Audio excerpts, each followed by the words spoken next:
Superhero Power Hour, it's on my mind. It's the greatest stop for dance information. Superhero Power Hour, one of a kind. May your message spread across the nation. Superhero Power Hour. Superhero Power Hour. Superhero Power Hour. Hey boys and girls, and welcome to the next episode of Superhero Power Hour. I'm your host, Javy, and joining me today is Jorge. Say hello, Jorge. What up? God damn it, you have that soundboard again, don't you, huh? Maybe. Maybe. But yes, this is Season 3, Episode 2. And why don't we start off with what you've been listening to lately? I've been listening to the quote-unquote illegal albums, aka Euro Energy, just because I was in the mood to listen to some Powerful T and old school ABC. When they were still good? Ooh. Come on. We know it's true, though. Ooh, too soon. Whatever. Anything else? Well, obviously today's album, which we'll get into later. Other than that, a lot of Eurobeat from the 100s to the 130s, just because I was in the mood to hear a lot of Luke Penn style time. Fever and music dancing on people. Well, that too, but stuff like I Wanna Love You Tonight by Stop Limit Line, which is one of my favorite time songs of all time, which actually sounds like I'm saying it twice, but I must be getting older. I'm repeating myself, aren't I? I'm 22, and I'm very hairy. Okay. Anyway, I've been listening to not that much music, actually. I've been trying to catch up on listening to the podcast Orange Lounge Radio from the VOG network, and went from listening to the July episodes to October, so I'm almost caught up. But Eurobeat wise, I've been listening to today's CD, and I've been listening to Super Eurobeat 216 because that's still my favorite, non-stop CD that's come out in a while. Alright, so some things I'd like to mention. We do have a Facebook. I know we've mentioned this last week, but it's superheropowerhour.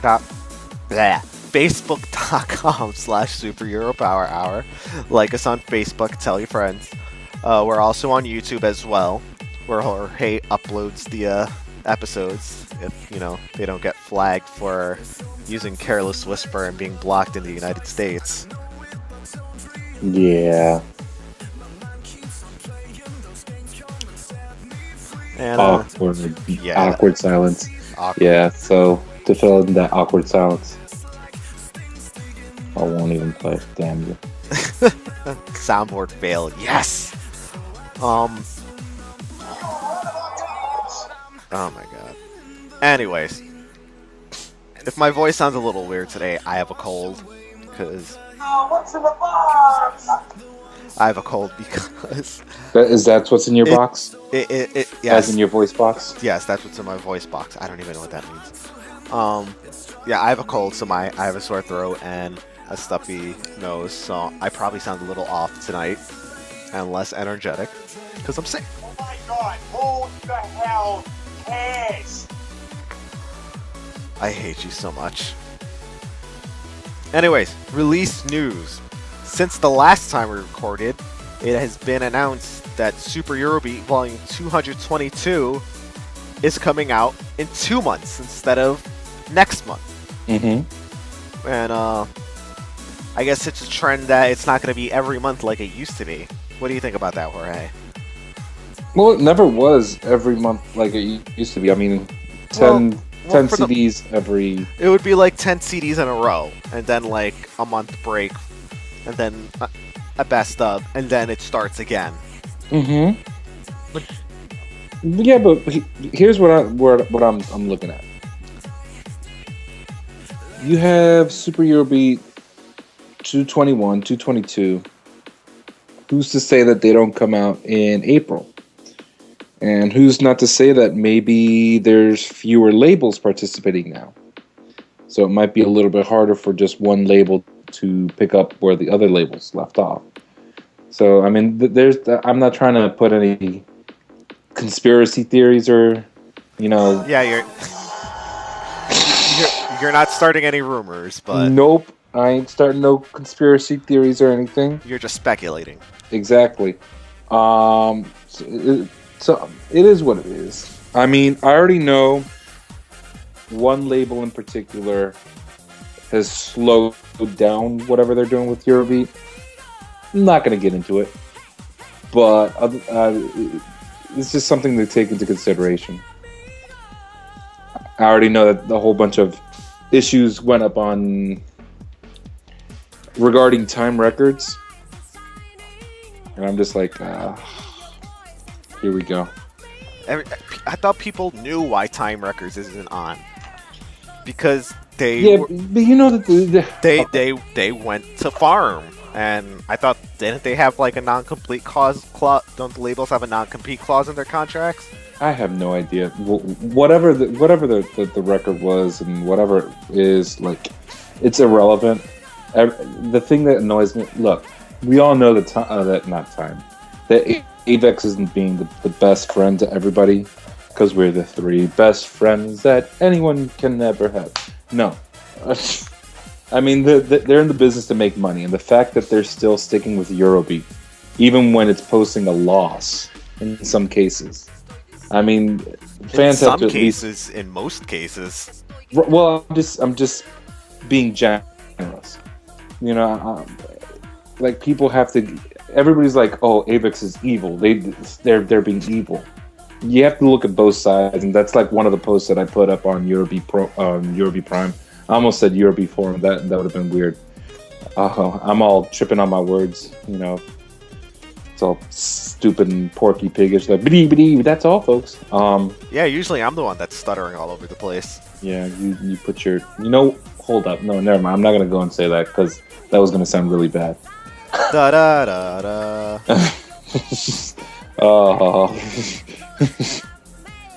Anyway, but like Avex is trying to look at it not only from like the Eurobeat perspective, but from a business perspective.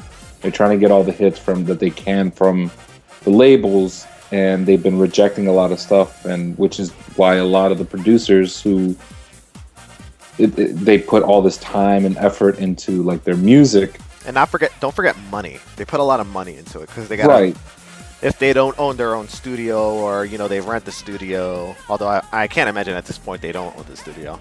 Hiring vocalists, because it's pay per session work. Right. Only to have the song rejected. I mean, for Dave Rogers, one of the best things that he has is the fact that he's the main singer. Mm-hmm. I mean, what is it? Sunfire is just what? Dave, Futura, and Richard, with occasional appearances from Norma Sheffield to balance it out. Yep. That reminds me, whatever happened to Kelly T? Like, she was this big, great ingenue, and then she just disappeared. Norma Sheffield didn't like her enough. Is that for real, or are you just saying that? No, I'm just, again, starting conspiracy theories. Oh, no. You're just starting stuff. No, like, I really don't know. My guess is the same thing that happened to, for example, Pam Z or They just moved on. Either they moved on, or it wasn't cost prohibitive to have them. Because for Pam Z, that's pretty much what it was. She lived in one part of Italy, and yeah, because didn't they have to like pay to have her travel to the studio? Yeah. Well, hopefully it becomes cost effective. Well, I'm surprised that in today's in today's age that because what is it? Down in Tokyo by the one Max Zero song. Apparently, it was all done through Skype. I would believe it. I mean, I know like No, but they mentioned it in either the CD or something like that. It was either in the booklet of the CD, or it was by Dark Sky himself. It was one or the other that said it on the forums or the CD. I can't remember. Well, I was gonna say, like, when you said that, that made me think of Leslie Parrish, Victim, and I want to say Newfield and Clara didn't even meet to make that song. Like, she recorded that song in her house.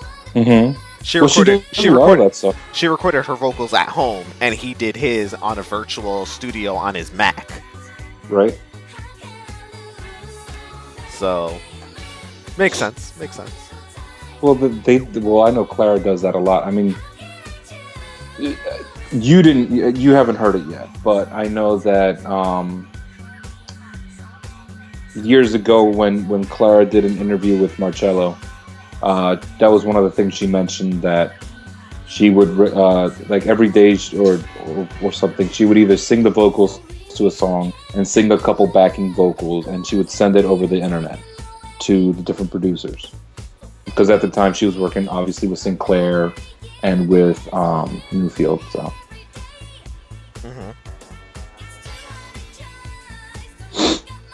Cool story, bro. No, that makes me sound like a dick. But you are what you eat.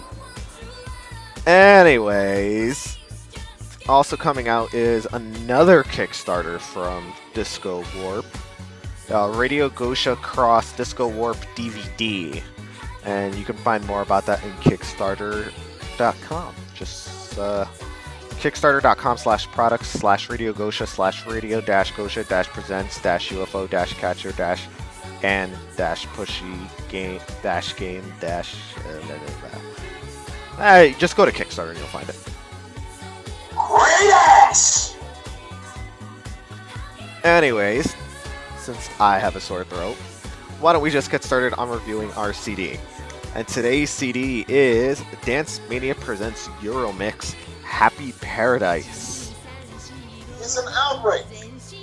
Alright, so the first song is Misa with Banzai de Apologiojulius. I edit. I can't really say this would be considered Eurobeat. It's to start off the album.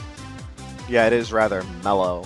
Well, not mellow, but it was like... No. I was about to say, there's no song on this album that you can really say is mellow. It's just it's lower in energy than the rest of the album. This is definitely the song that Sci-Fom got their inspiration for. Asia's "I Love at First Sight." I mean, you could just. I'm surprised somebody hasn't matched up the original Factory Team version of "I Love at First Sight" and this, because it's almost like the same instrumentation used as well. For me, I enjoyed the Dank One, these 4 Skips remix. The one that was on Trance Paradise. I know it was on Trance Paradise Best. I love that album. It's just a big, huge mashup of everything I love. And I've had Banzai for years now. There's been countless remixes of Banzai. So. Yeah. And Misa, like around like the 2006 era, had a huge resurgence, and like all her singles were remixed into Eurobeat and Hands Up Trance. Specifically, this song I know has a connection to Delta, and that connection is that I want to say some of the songs were worked on by Morris Capaldi. And just trying to add a little bit of connection there. He was the mixer. Like, I guess he did the mix down for the songs. Oh, big cow! But Why not? Let's give it a score. I give it a 3.5 out of 5. What about 3 you? out of 5. All right. That takes us to our next song, Petite Love by Smile DK. I love this song. Remember how I said that Smile DK songs are weird because they're either hits or complete misses for me? Yes. This is a hit, and I love it. And it tickles me in the right spot. Well, Petite Love is a cover, actually. Mm-hmm. It's a cover of, I want to say it's Morning Musume, something Love. I don't know. It's some Japanese shit. Mm-hmm. But but yeah, this song is very It's bubblegum, fun. cutie, and it's like la la la la la la la la la la la la. And I just remember this from DDR and DDR Fourth Mix playing at Chinatown Fair. And oh my god, I feel so retarded because I'm sick. Yes. But yeah, it's another song that's not really Eurodance, but you know, it's happy Eurodance that kind of starts off the CD. And I give it a 4 out of 5. I give it a 4 out of 5 as well. Alright, that takes us to our next song, which is Smile DK again with Boys, the EuroMix, which is remixed by DJ Boss of Y & Co. Mm-hmm. I love this song. It has Routine by Twin Star, Mm-hmm. and it appeared in DDR Fourth Mix, and it's just way much more energetic than the original version. Like, I like the original version, I love this version. And it's one of those Eurobeat songs that, like, it still sounds current and modern, despite the fact being, like, I don't know, 13 years old. What do you think of this song? It's been a while. What do you think about the song? The only thing that annoys me about this song is the fact that Y & Co did the remix, right? Yeah. They use the same instruments in like every Eurobeat song of that era right there. Yeah. Sounds about right. Huh? Sounds about right. And like when I hear this song, it just reminds me of every other Y & Co remix from that era. And in fact, like some of the J Euro stuff from back then too. I can't remember right now, but like I just remember thinking back to. I know it doesn't sound exactly like it, but it reminds. Like when I hear this song, I also think of. Well, what's the name of that one song? The oil remix or something. Oh, Like, Watashi no Kare wa Sekiyu by Kia Kiss. Yeah. I don't know how I remembered that without having it on my screen. I'm sure I Yeah. got it somewhat wrong. But yeah, the song is fun. It's cool. It's It's a little too.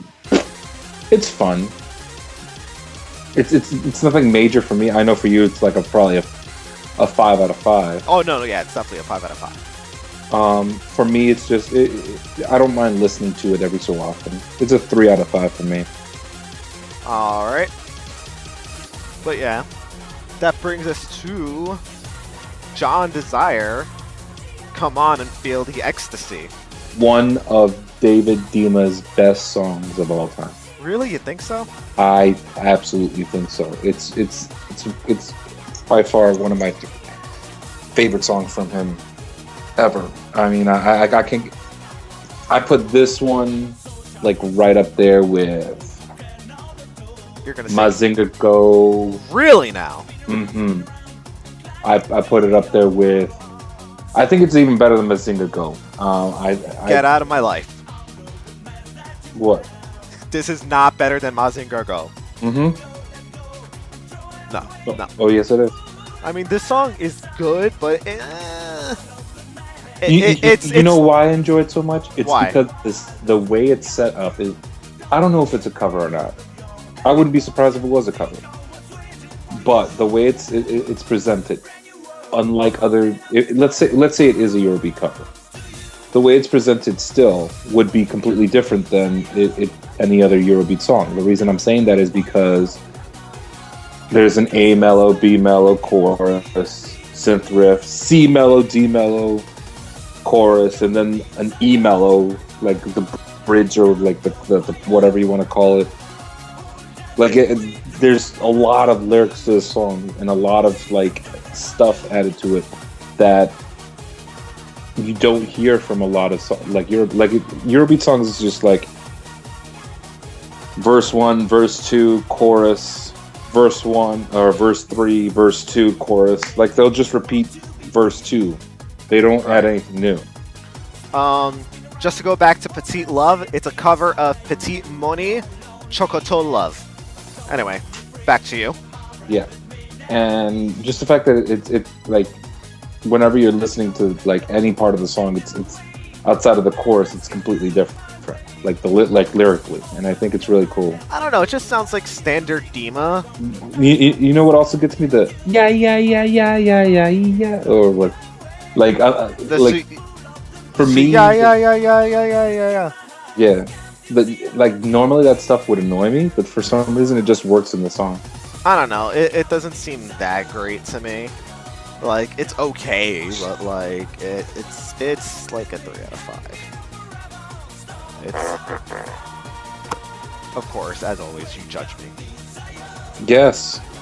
But it is our first, Eurobeat track on the CD from a quote-unquote official Eurobeat label. It's from Vibration, under their sub-label, sister label, because Vibration is the sub-label, of Eurobeat Masters. And that brings us to our next track, Judy Crystal. By the way, I gave it a 5 out of 5. Thanks for asking. I'm sick, give me a break. Anyway. Judy Crystal with Tokyo Already. I gotta say, I like this song because it's one of the few Judy Crystal songs where her voice isn't pitched the fuck out. This and God of Romance. Yeah. And which happened to be my favorite 2 songs by the project Judy Crystal.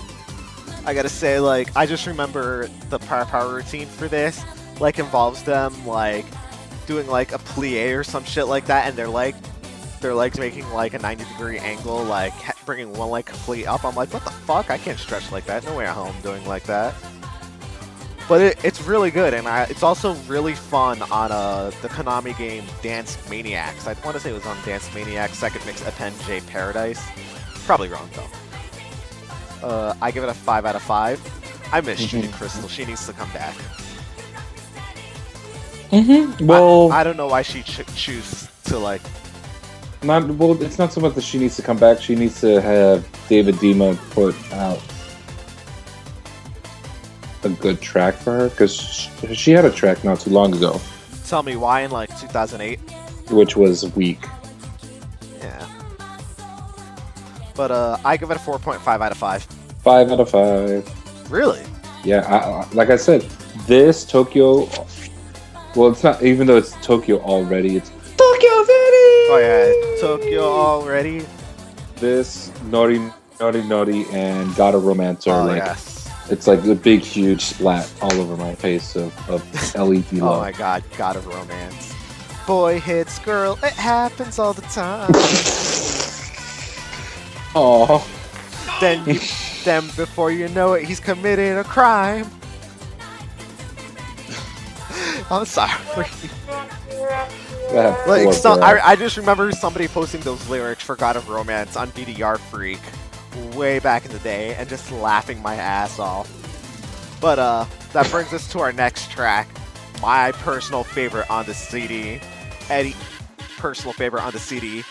Huntington, Meet My Friend, remixed by B4's The Beat. Oh my god, I love this song. This song just makes me weak in the knees.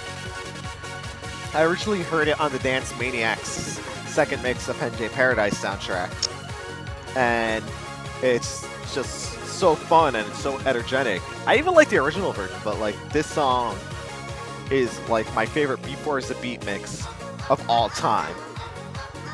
Even more than Boom Boom Let's Go Back to My Room. What did you think of it?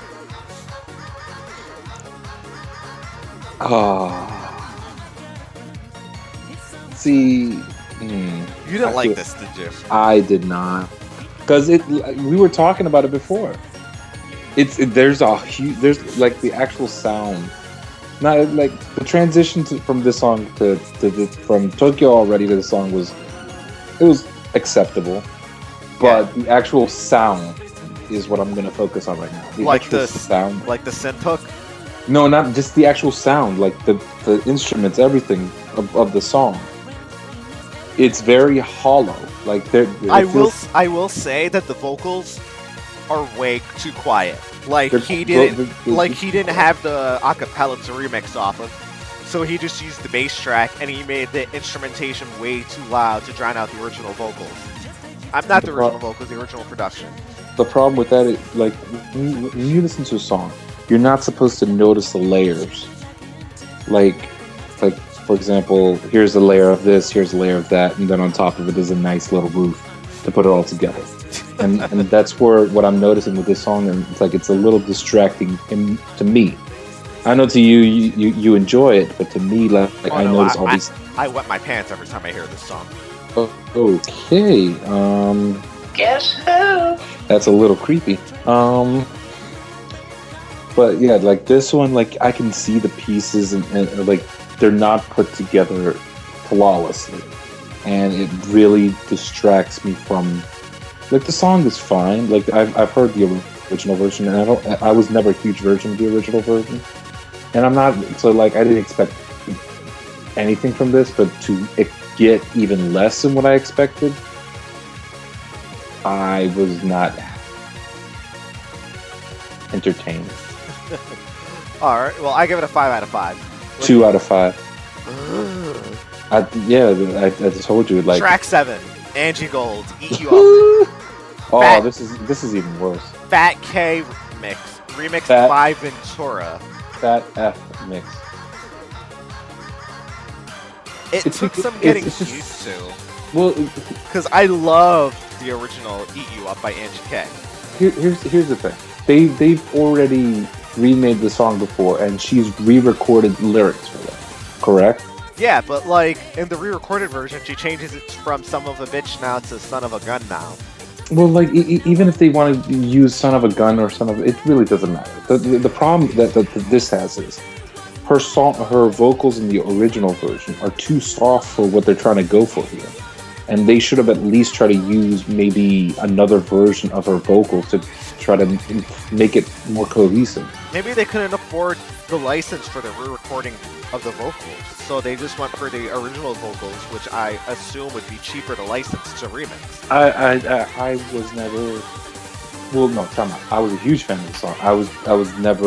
I never thought that it would have been prudent to remix that vocal into another song, especially when it's supposed to be energetic and hyper, but it's not. Like the hyperness, it's another situation, kind of like the previous song, where the layers don't match, and it takes away from what you're trying to do with the song, and it suffers from cover syndrome where the songs don't match up. For me, it's a 2 out of 5. It's a 3.5 out of 5. As I said, it was remixed by Ventura, who some of you DDR alums may know as doing the cover of Lupin the Third. Lupin the Third. It's not Lupin, it's Lupin. Whatever. Oh yeah, since I forgot to mention, this city is a non-stop mix by Eurotech Production, who did a lot of the Europanic CDs. Anyway. Which is very apparent when you start the CD, the first 5 songs. Yeah. That takes us to Cuckoo, Upside Down, Hyper EuroMix, another remix by Y & Co. This is weird because the instruments first, like I mentioned, the instruments come straight from the boys. Boys, be our guy. Well, how is it different from Morris Capaldi using the same Eurobeat synth in all of his songs? Because his synth, you can do more with. I'm not trying to defend him. All right, I'm not trying to defend because you can't. No, not even that. It's just I enjoy a lot of Morris Capaldi songs, but I do recognize the synth problem sometimes, which is what not really. 8-beat C was going through during like the 170s and 180s. Remember that synth that they use in every single song. But regardless, that's like with Morse Capaldi synth, you can use it in more songs, and it wouldn't be as annoying as say the B4 is the beat trumpet brass sound that they use in this song. This is Y and Co. I'm sorry, Y and Co. I'm just mixing things up, aren't I? Yeah. Well, I think it also suffers that like there's a lot of Y and Co remixes on this CD, so you notice it more prevalently than with Morris Capaldi, where it's like maybe one of his songs on a CD, and you have other tracks to compare it with. I mean, yeah, DJ Boss uses the same synth in like all of his EuroMix productions. Like even in Monkey Dance, he uses the same synth. But it's fun. I love Upside Down in every incarnation. I love it in the original version. I love it in the Hyper EuroMix. I love it in the Y and Co Speed Mix. It gets a 5 out of 5 for me. Whoa. 3 out of 5. That takes us to King Kong and the Jungle Girls, Sci-Fam Records, with Boom Boom Dollar Red Monster 2000 mix. Obviously by the Red Monster. So the only remix of Boom Boom Dollar that I really liked was the Eurotrance remix. Oh, the one they released in 2005? Which was the reason I like it is because they re-recorded the vocals. Yes. And they made it fit the sounds. And this one was just like, I mean, it's just a remix. I gotta say, at least they used the like 1986 vocals and not the Boom Boom Dollars 2000 vocals, which are horrible. Yes, that's what the Boom Boom Dollar 2000 vocals sound like. But it's all right. It's not as great as the KOGG3 mix or the original mix. It's just a space filler for me. It's a 2 out of 5. It's a 3 out of 5. Whoa. That Okay. brings us to, I don't even know how to pronounce his last name. Joe Renoe with Synchronized Love, Red Monster Hypermix. Now, most people have heard this song. I first heard it from DDR, and I love it. This is the one song that, like in this part of the CD, that I enjoyed. It's the one remix you enjoyed. Yeah, because I mean, there's very few Eurobeat remixes that I feel work. When it works, it's fantastic. Like for example, I'm gonna skip ahead and go into the future a little bit compared to this CD, but like for example, "Wait for You," "Oh My Darling," the Bobby Summer remix. Oh my god, "Oh My Darling" is amazing. Yes, it's way better than the original version, by the way. Which it's also a Sinclair track, so ha. A lot of the songs on the Ultra Power Dance CD. That whole CD was gold. It really was an awesome CD, But did we ever review that CD? We definitely should, because that's like one of my favorite albums of all time. Future episode. Yes. But anyway, Synchronized Love. But like this is an example where a Eurobeat remix works. Yes, and Synchronized Love was a big hit. Like they used it in a lot of things. In like Dancemania, DDR, I want to say they used it in some TV shows. It's just a phenomenal song. I know they tried to bring it originally came out in 1996. They remixed it for Happy Paradise. And then I guess Joe Renoe did a new version called Synchronized Love Millennium, which they remixed for Dancemania's Speed Best of 2001. But the Millennium version was just awful.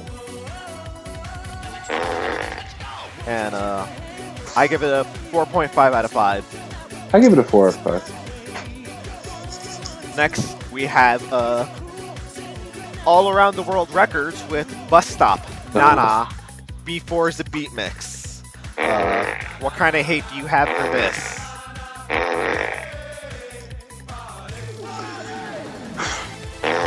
One more for good measure. Oh my gosh. That's what I did to myself after listening to that song. I'm guessing you don't like the synths in this song. I wanted to beat it with a vampire killer whip from Castlevania. It's the synths are weak in the song. It suffers from the same problem that Mad Max Rock You from 195 has, where the synths just leave no impact on you. By the way, did you go back and listen to Toy Boy and compare them to Rocky the synth?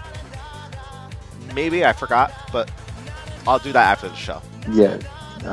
But the show is just so the show. This Wow. remix is just so weird, and it's mostly just na na na na na na na na. Hey, party. Because it was supposed to be a takeoff on. No, I know what it's covering up, but like Yeah. the original Bust Up version had more vocals, and Yeah. they just completely ditched most of the vocals. Yeah. God, I hate that song so much. Anyways, I'm bringing back the Golden Turtle Award. This gets the Golden Turtle big time. 0 out of 5. 2.5 out of 5. 0.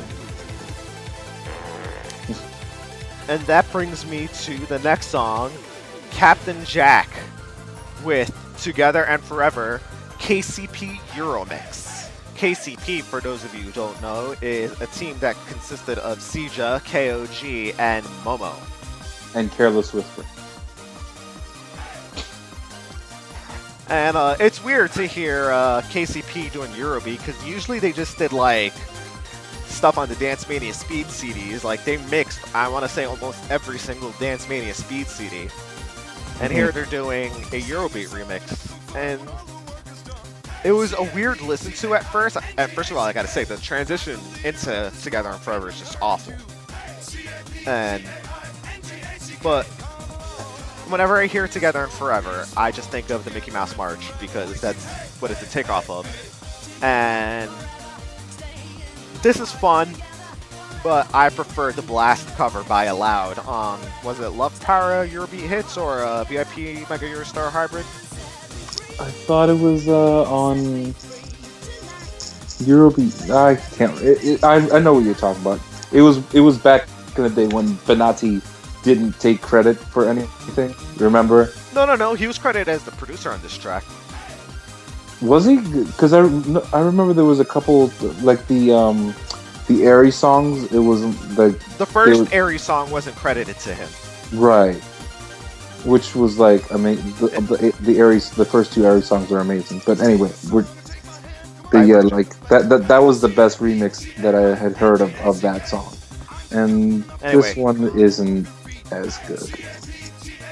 So you don't like Together and Forever? This remix, no. I prefer the original version. This remix, it's not terrible. It fits in this CD. The style of the CD. Right. So I can appreciate it.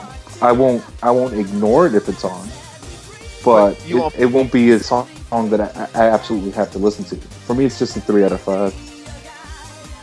All right. I'd give it like a 3.5 out of 5. It's fun. I feel like, I enjoy the energy that the song has, but even you have to admit that it's not better than the you can tell that KCP isn't that comfortable with remixing Eurobeat. Into Eurobeat. That brings us to our next track with Almighty Records, Deja Vu featuring Tasman, My Heart Will Go On, EuroMix, remixed by John Fireball and David DiMarcantonio. This song is makes me so mad. It really does, because I love the instruments. I love everything about it until she starts singing. Why did they feel they had to pitch up her vocals? Oh my gosh. It's like borderline Water Queen. And if to those that don't know what I'm talking about, Water Queen is an alias of David DiMarcantonio, aka David Dima, for his hyper techno tracks, and he pitches his voice up to the point where it sounds like a female. And imagine doing that to a female vocal, like pitching it up even more. And that's what happens with this song. Like this song could have been epic. It absolutely, I would like on sound alone, like actual sound alone, I would have given it a 5 out of 5. Yeah, because it's definitely very well produced. Like, oh yeah, but then like the vocals kick in, and you're just like, why? The vocals are like Last Airbender bad. I haven't seen that movie, so I can't comment. Oh, it's. You have way too much fun with that sound effect. But My Heart Will Go On. I love it, but I hate it. Mm-hmm. I mean, I love it for the same reasons you do, and I hate it for the same reasons you do. It's like, if there's some way to get the instrumental of this remix and then the acapella of the original version and put them together.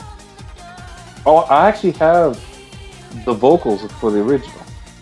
Well, then we'll have to work something out. Yeah. But, I don't know. I would have turned it off when it's playing if I'm listening to it alone. Mm-hmm. But, like, I wouldn't let anyone catch me listening to this song just because I'm embarrassed by the pitched up vocals. It's not a song that I actually had high hopes for this song. You know what I wish? I wish Sinclair would remix this song. You know what? The Celine Dion cover.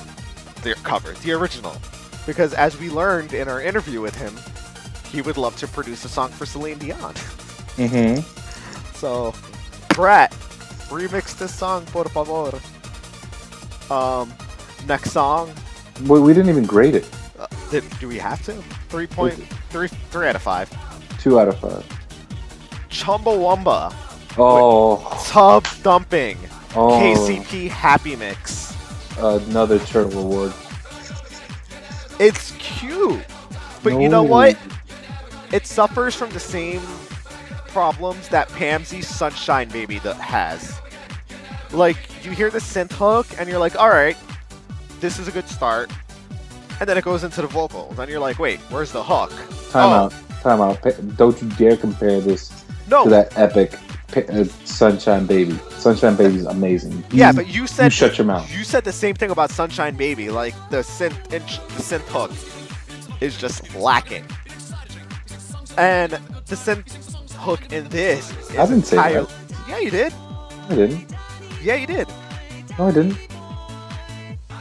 Anyway, the synth hook in Sunshine Baby is just lacking. I think the song is very evident that it's they weird had to I'm sorry. They had to time stretch the vocals to make it fit to Right. the song.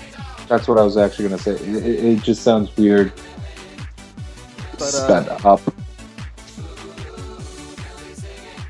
It's a 1 out of 5. It's a 3 out of 5 because it's cheesy, and I have this love affair with cheesy songs.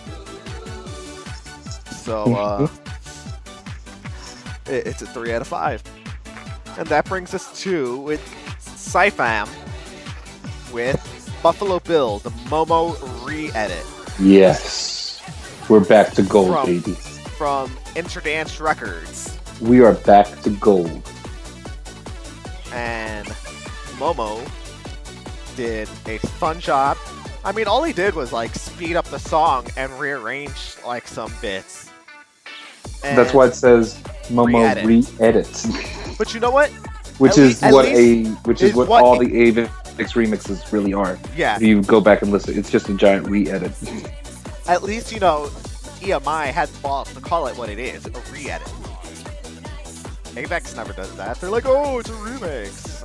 So, golf claps for Dancemania for calling them what they are, re-edits. Wait, what did you say? Golf claps to Dancemania for calling it what it is, re-edits.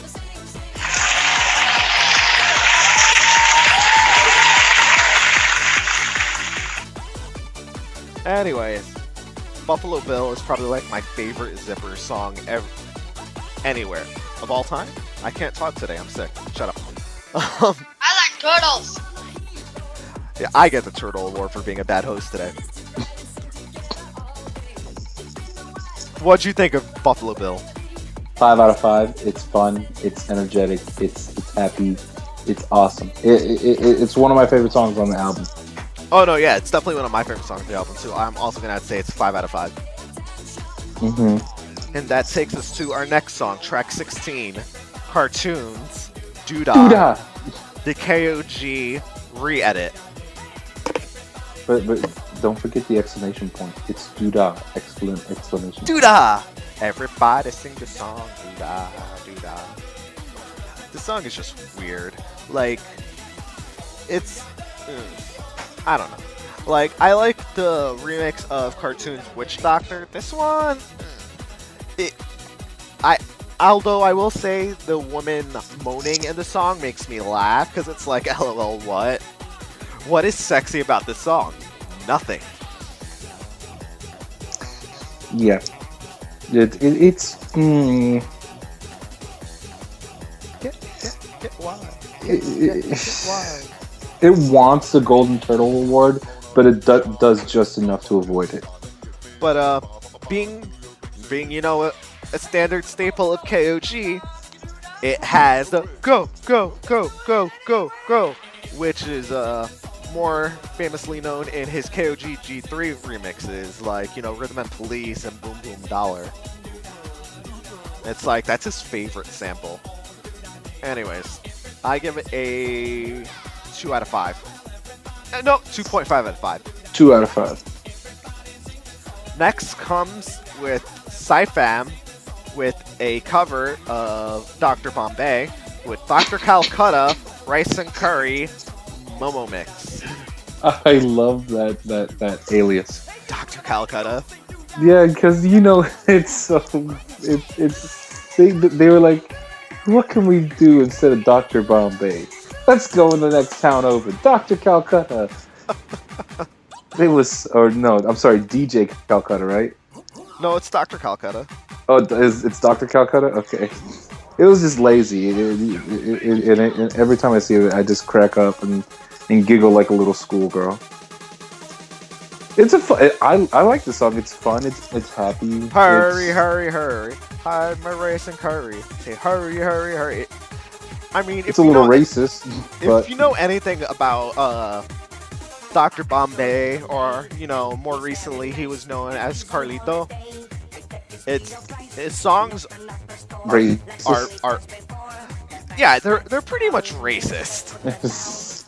Let's just call it what it is. But at least he's racist towards everything. Yeah, like after he did Dr. Bombay, which was his Indian, the identity was he was an Indian taxi driver. Da-na-na-na.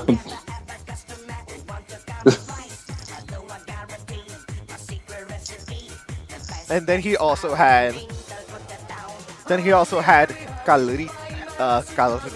Carlito.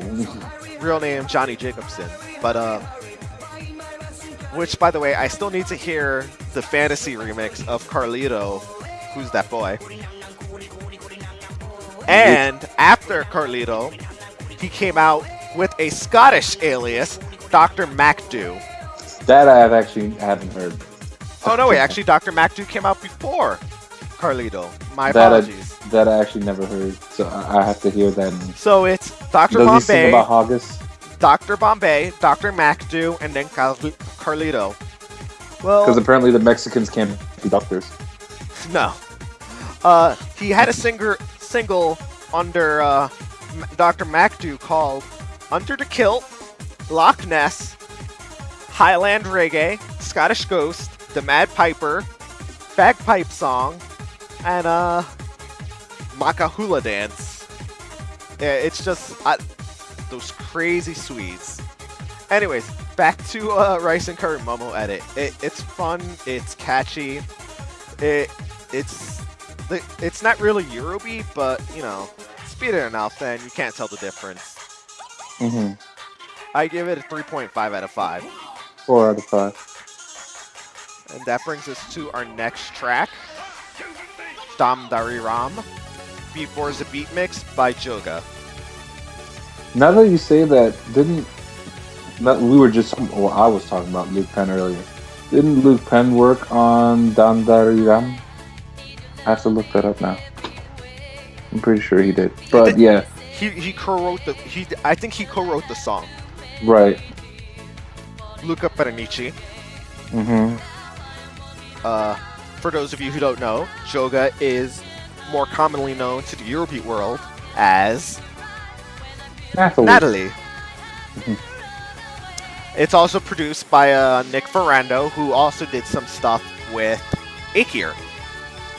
Right. But Damdari Ram, it sounds like they use different vocals because it doesn't... Oh, yeah, you're right. It was arranged and mixed by Luca Pernici, not credited. Okay. But the song was written by Luca Pernici, Nick Ferrando, and Stefano Marcato. Okay. And this is the Beat Force a Beat mix. This is where I'll give you that whole Beat Force a Beat synth sound too hollow syndrome. And the vocals, I don't know what they did, if they got her to re-sing the vocals or something, because they sound like very 80s. I don't know, maybe if it's supposed to be done in like an 80s-ish style or something. It wasn't my. It wasn't. It was very weird. It wasn't my favorite remix. Because like the original vocals sound more lively, and this just sounds very flat in the singing.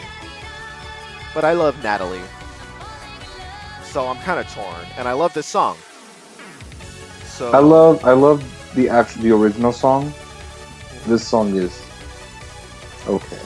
It's a 2 out of 5. I'm gonna be a little more generous. Because I was gonna be generous and give it a 3 out of 5, but now the more that's what I'm think gonna do. about it, I'm gonna be generous and I'm gonna give it a 3 out of 5.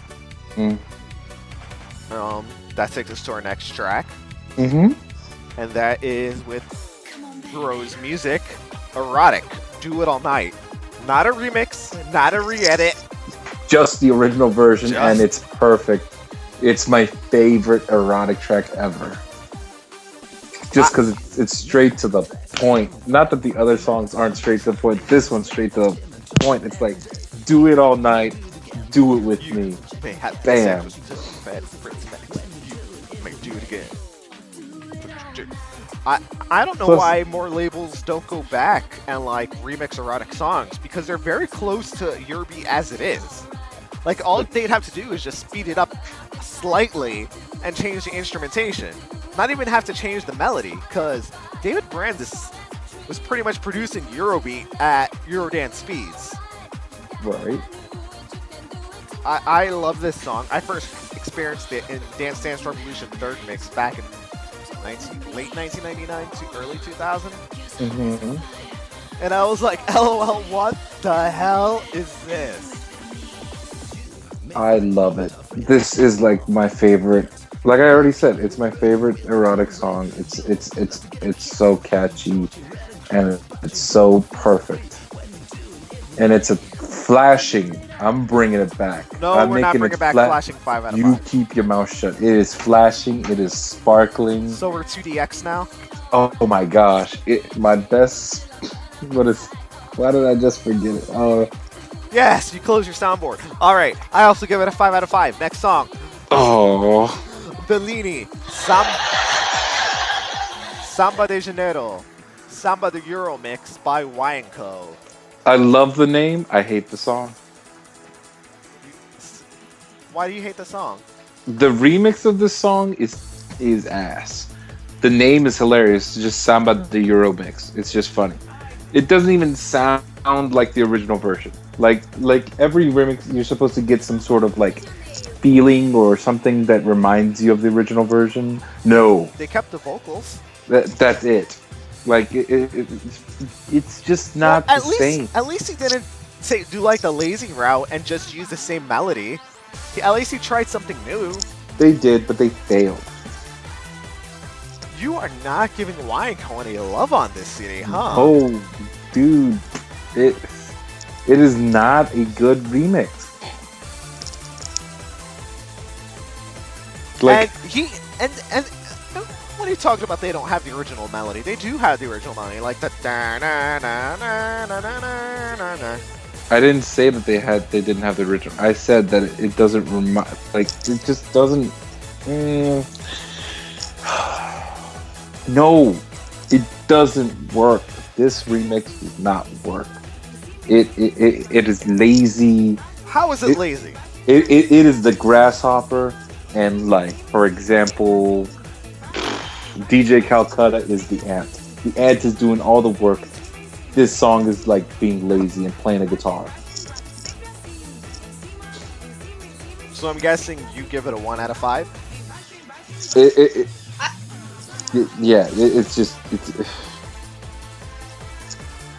I like turtles. it gets the turtle award. 0 out of 5. 0 out of 5. Yes, just like what was the other song? Nana? Yeah. Bus Stop. 0 out of 5. Yeah. I like turtles. Turtle award. 0 out of 5. Alright. And that takes us to... What did you give it? Oh, a 3 out of 5. Because it's not bad. Yes, it is. That takes us to our next track from Digibeat Records. Gina, Is This the Way You Kill a Love, which also appeared on Dancemania 6. Mm-hmm. And what'd you think of it? It's not terrible. It's not memorable. Yeah, like, this is very 90s Eurobeat. I wasn't a huge fan of Digibeat, and I know there's some people that love Digibeat. And like, well, I guess this sounds like 90s Eurobeat because it originally appeared on Dancemania 6, which came out in 1997. So the song is like, oh my god, this song is like 15 years old. This sounds like what would have been on Eurobeat Flash if Eurobeat Flash came out in the 80s. Probably. It's not. Isn't Digibeat like songs produced by J Euro label, but the singers are American? I wouldn't be surprised. It's just, it's you know what? Now that I think about it, when thinking back when we did the Eat You Up remix, like a lot of those Digibeat songs just sound like that. And I understand why people like it now that I think about it. Because if you were to slow down the Digibeat songs, they would sound like old school Italo disco Eurobeat songs. It's produced in the same vein, and then they just like speed it up. Because you can tell like they sung the songs originally a little bit slower, and then they sped up the songs. Oh, yeah. That's why I don't know. It's not easy to spin at like 150, 160 BPM. So no, I don't say I don't say it's easy, but at the same time, that's how they like. At least I know SCP produces. That's how ABC produces. They don't cut any corners. They're like, look, this is how fast the song. Even Dima. This is how fast the song's going. You're gonna sing it. We're gonna sing it hard at this level. You got to keep up. Oh, yeah. Like, if you can't cut the mustard, sorry, Eurobeat ain't for you. You ain't gonna sing this. But what'd you think of the what'd you give the song? 2 out of 5 because it's not my favorite style. No, yeah, I give it like Eurobeat. I give it like a 2.5 out of 5 because it's definitely a filler track. All You Gotta Do by Katrina is awesome. I don't know what about it I like, but it's very catchy. Of course, this is another song by Digibeat, but it sounds like 80s synths compressed to get time stretched together. I don't even know what I'm saying. I just really like it.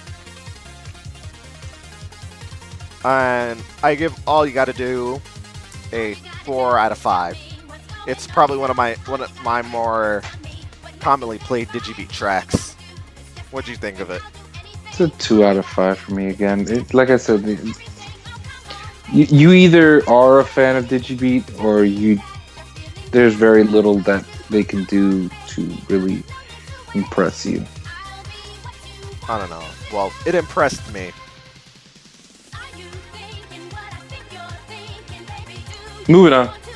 Track 23 with Jennifer. If You Were If Here, You Quickman Were remix. Here. And I gotta say, I'm not that big of a fan of this remix. No, neither am I. It's. I actually like the original version. Oh no, the original remix is sex. This remix by Quickman, which I don't think there's a single good remix that Quickman did. Let me see what else he did. He remixed. Let's see. He also remixed Black Cat by Lupin, which was a 200 BPM speed remix, which sounded like ass. He also remixed Spider-Man by Mark Foster, which I haven't heard. Because that was back when Music Master didn't accept international credit cards. And it was only a temporary download. He also did a remix of Cruel Angel's Thesis on Anime Speed, which was terrible. Mm-hmm. Which, by the way, Quickman also did the non-stop mixes for Speed Buten and Dancemania Happy Speed. And dude doesn't know how to do non-stops. I mean, all he did was like remix the entire Speed CD at 1 BPM, because I guess he doesn't know how to, do tempo changing transitions, because like he would transition into songs that are like 20 BPM slower. So to solve that problem, he would make the slow song like 192 BPM. I want to say like the whole CD was 192 BPM, and I'm like, no. Like, I could do better. Not much. Yes, I can. I was just being a jerk. But this, like, I saw there was a remix of If You Were Here, and I was so disappointed. This gets my personal Turtle Award. Turtle. That takes us to Asia Records with Lupin. Mm-hmm. I don't like it. Lupin. This is Lupin. What'd you think of the song? Oh, what'd you give it If You Were Here? 1 out of 5. Okay. Lupin. It's sci-fi meets Digibeat. I can see that. And because it's sci-fi, I can appreciate it more than if it was Digibeat, which I feel bad saying that. But the vocals are weird too. Yeah, I don't know who the singer is. I'm not familiar with him. Because it's not It's not Mato. It's not Fabio, and it's not Mr. Max. Boom boom. You know what would be funny if it really was Johnny Boom Boom Mix. Yeah, it's like the other two sing. Maybe this is. It's like all right, Johnny, we're gonna give you a song. Wait, to sing. did Johnny sings? No, I was about to he's say. a member of the factory team that doesn't sing. Oh, okay. But it's like there's like, all right, you get one chance, and don't fuck it up. To quote RuPaul, and he did. I feel like this song would have done better with a different vocalist. It doesn't bother me that much. It's a 3 out of 5 to me. Yeah, I'm gonna say 3 out of 5. Oh my god, next song. Lucifer. All hail Lucifer. Whoa. Sky High. Oh, I love Sky High. It is just slam. Sky High. It just has a sexy synth hook. It's just energetic. It's pumping. It's hyper. I don't know who the singer is, but he can have my babies. What did you think of Sky High? I was never a fan of the song Sky High. Why not? I don't know. It just never got me. Well, this song is a track produced by Mauro Farina, written by Roberto Gabrielli and Osvaldo Pizzoldi. And it was remixed years later, right? It was covered by Mr. Max. Right. And, I'm sorry, it was covered by Mr. Max as The Sky High. Right. And then licensed by Avex, because, Avex can't license anything that was on Dancemania, even though they did in the end. While the cover is good, it lacks the flair that the original has. Like, this one's a lot more charming. The Mr. Max cover is just... Besides the fact that he makes an unintelligible song even more unintelligible, which I didn't know how the hell that was possible. It just sounds a lot more just like cookie cutter sci-fam. Mm-hmm. But that's just a review of like the cover. The original is sex. It's a flashing 5 out of 5. My second favorite song on the CD. What did you think?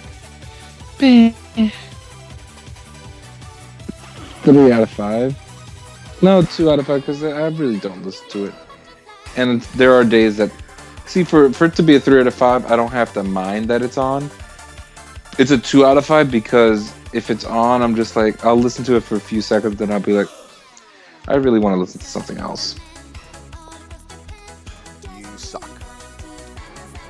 That brings us to our next song, track 26, with Smile DK, Butterfly. Oh my god, minus Hyper 10,000. K mix, remixed by Ventura. Oh man. Tell us how you really feel. I forgot that this song was on the CD. See, because One of the 8 million remixes of Butterfly. yeah, I got so tired with Butterfly, which is sad because I love the original, but then there was like 7 million versions of it.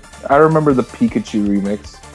I don't think that was ever an official remix. I know, but it was just like Pikachu, Pikachu. I was like, oh my gosh. I will say I don't like the synth hook in this version. Like, I can see where they were headed, but just no.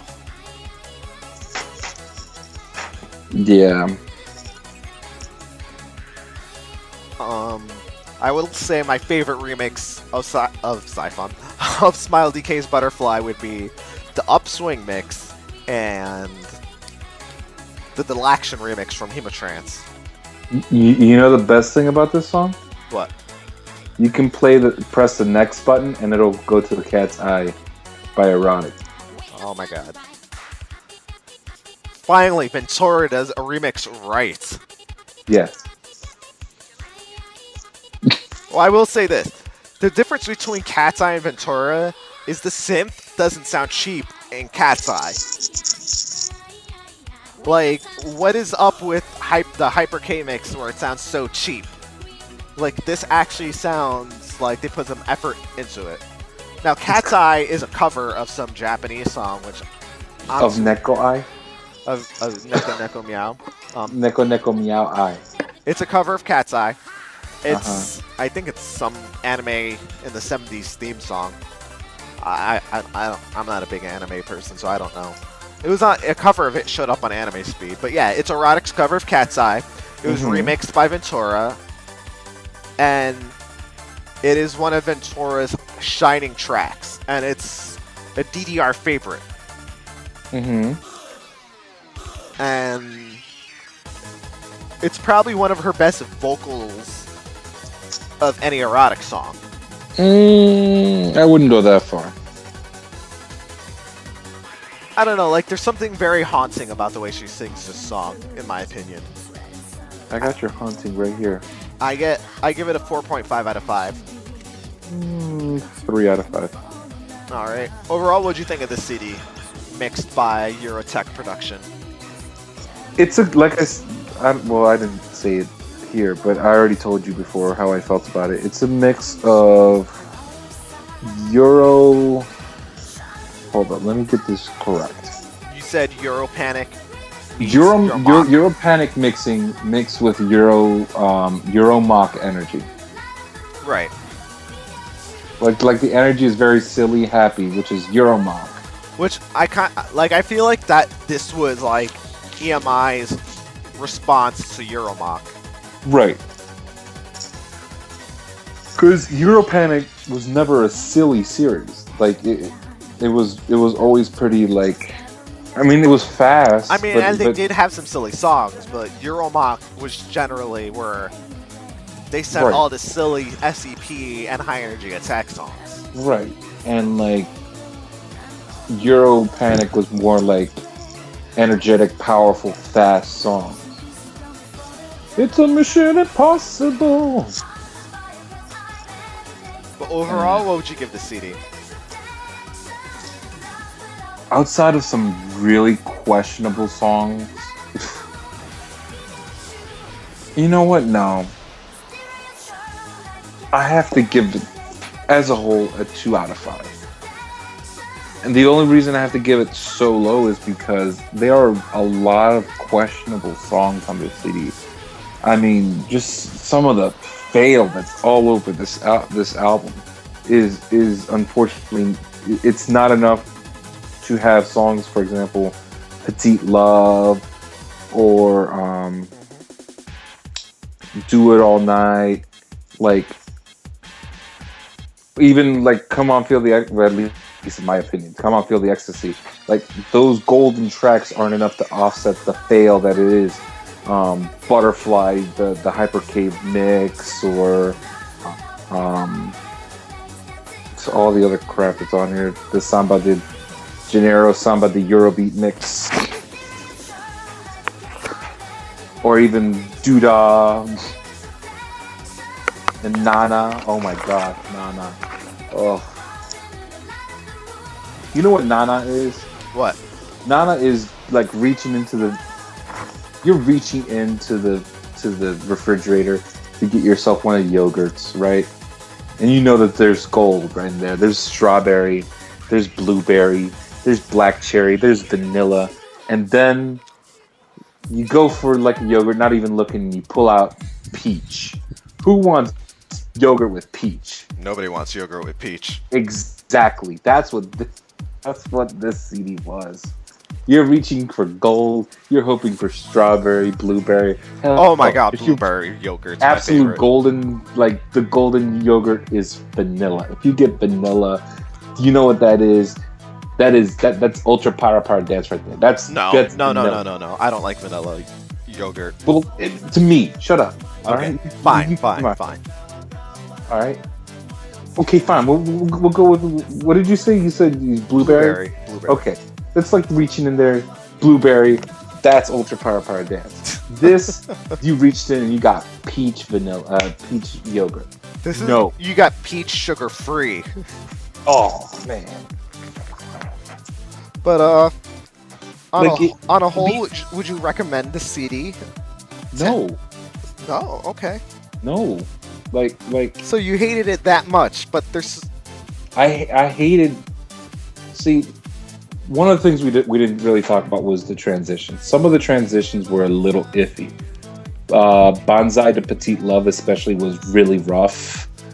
Heart Will Go On to Tub Thumping was a little.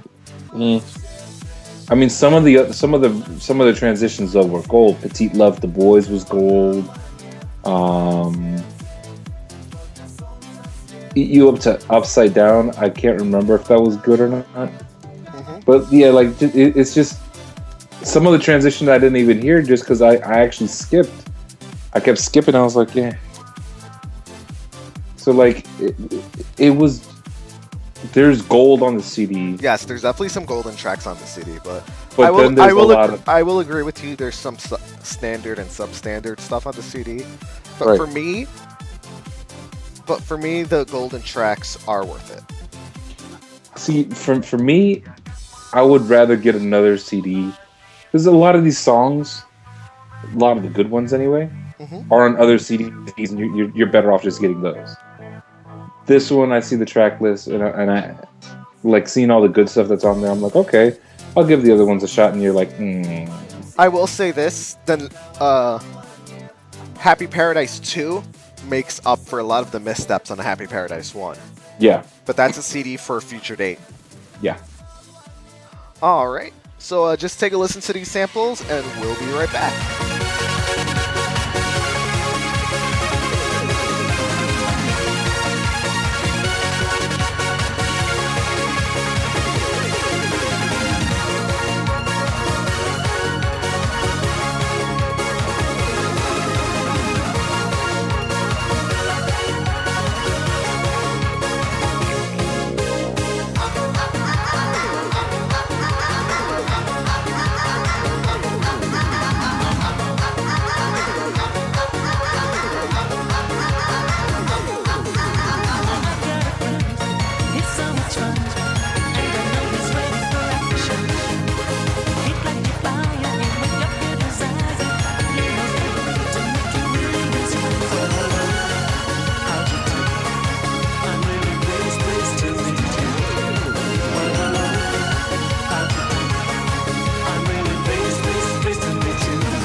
Alright, and those are the samples we chose today for Dancemania Happy Paradise.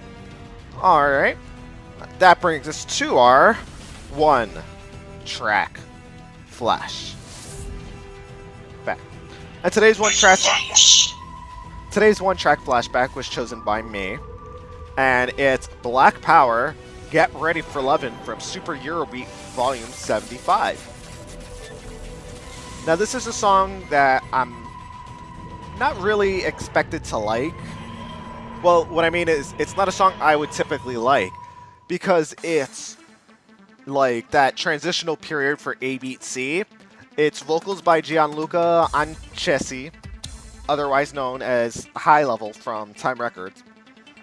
And it's just very fun, and it has great energy. What did you think of the song, Jorge? It's not my favorite song by him.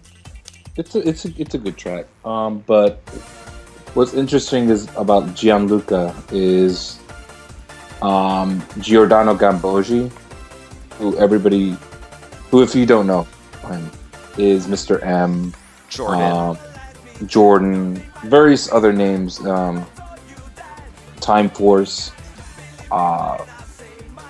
and in Time Records, a lot of he actually did a lot of the writing for an A Beat C Black Power track, and I'm not sure if this is one of them. What's the track again? Get Ready for Lovin'. Let me look that up. You go ahead and talk about it. I don't know, I feel like it's a song that should have been more well-loved and more well-respected. I feel like people kind of just forgot about it. Like, Dave Rogers did a really good job producing this song. And I actually wouldn't mind hearing this song again. Like, you know, being remade. Then put it on repeat. You know what I mean. You get it? You get it? Because if you put it on repeat, you're playing it again. Anyways, enjoy the rest of the song, and we'll be back after this. I like turtles.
And we're back.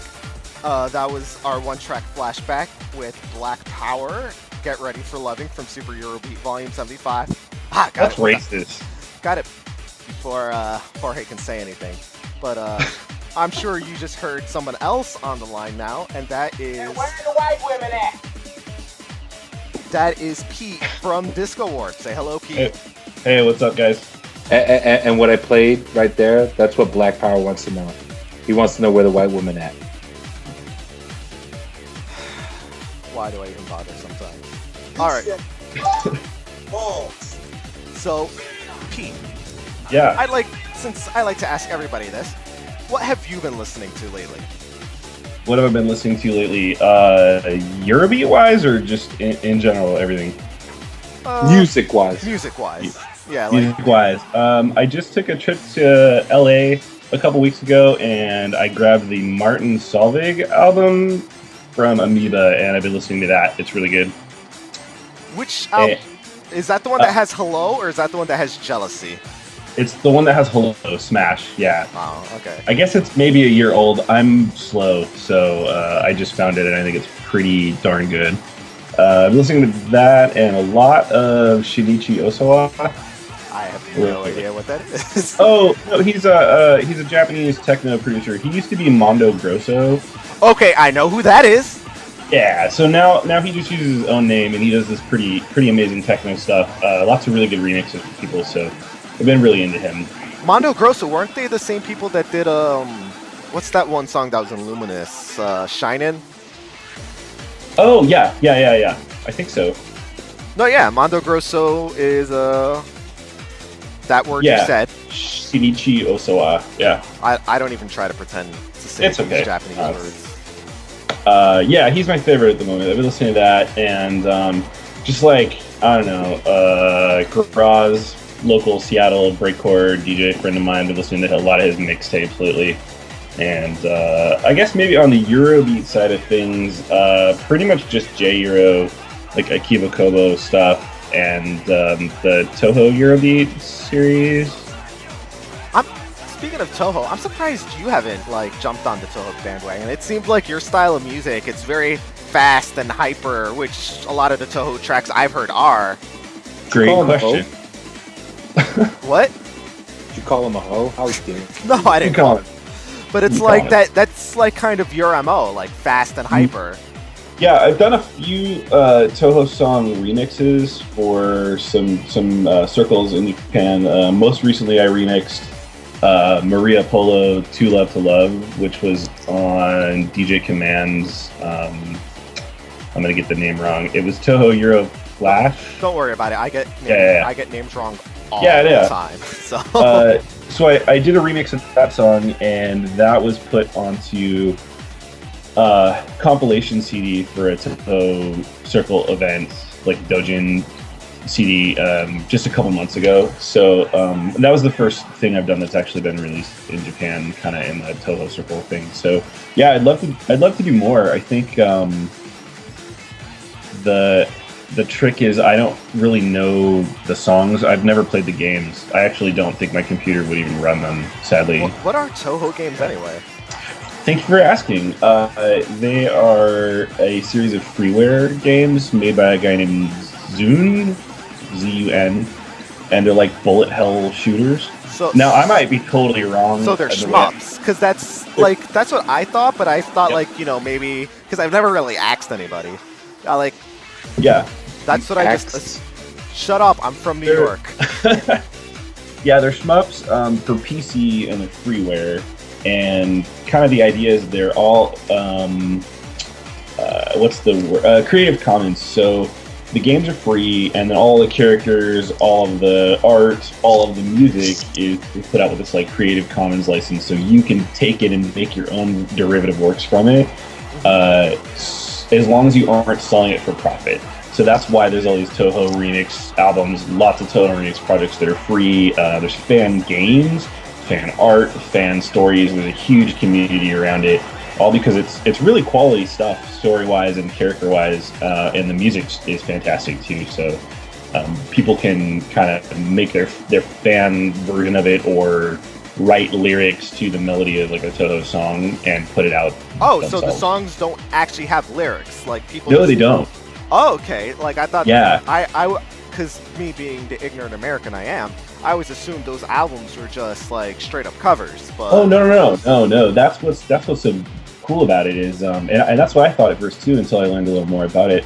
It's just shmup music, but really, really good shmup music. And then these crews are writing their own lyrics or writing a new song based around the melody from the just, regular just kind of shmup soundtrack stuff. So if you listen from, Toho CD to Toho CD, you're going to hear different songs with different lyrics that are totally different interpretations of the same melody.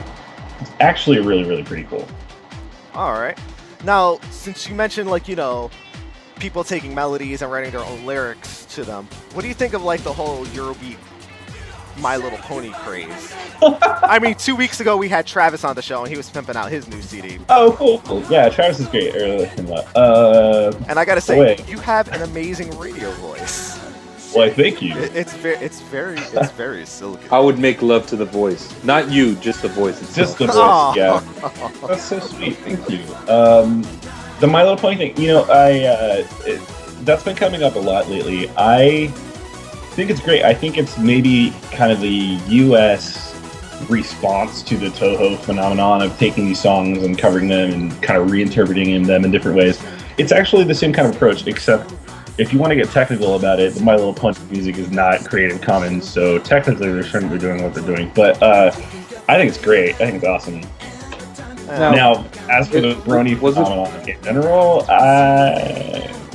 I'm going to say the brony phenomenon.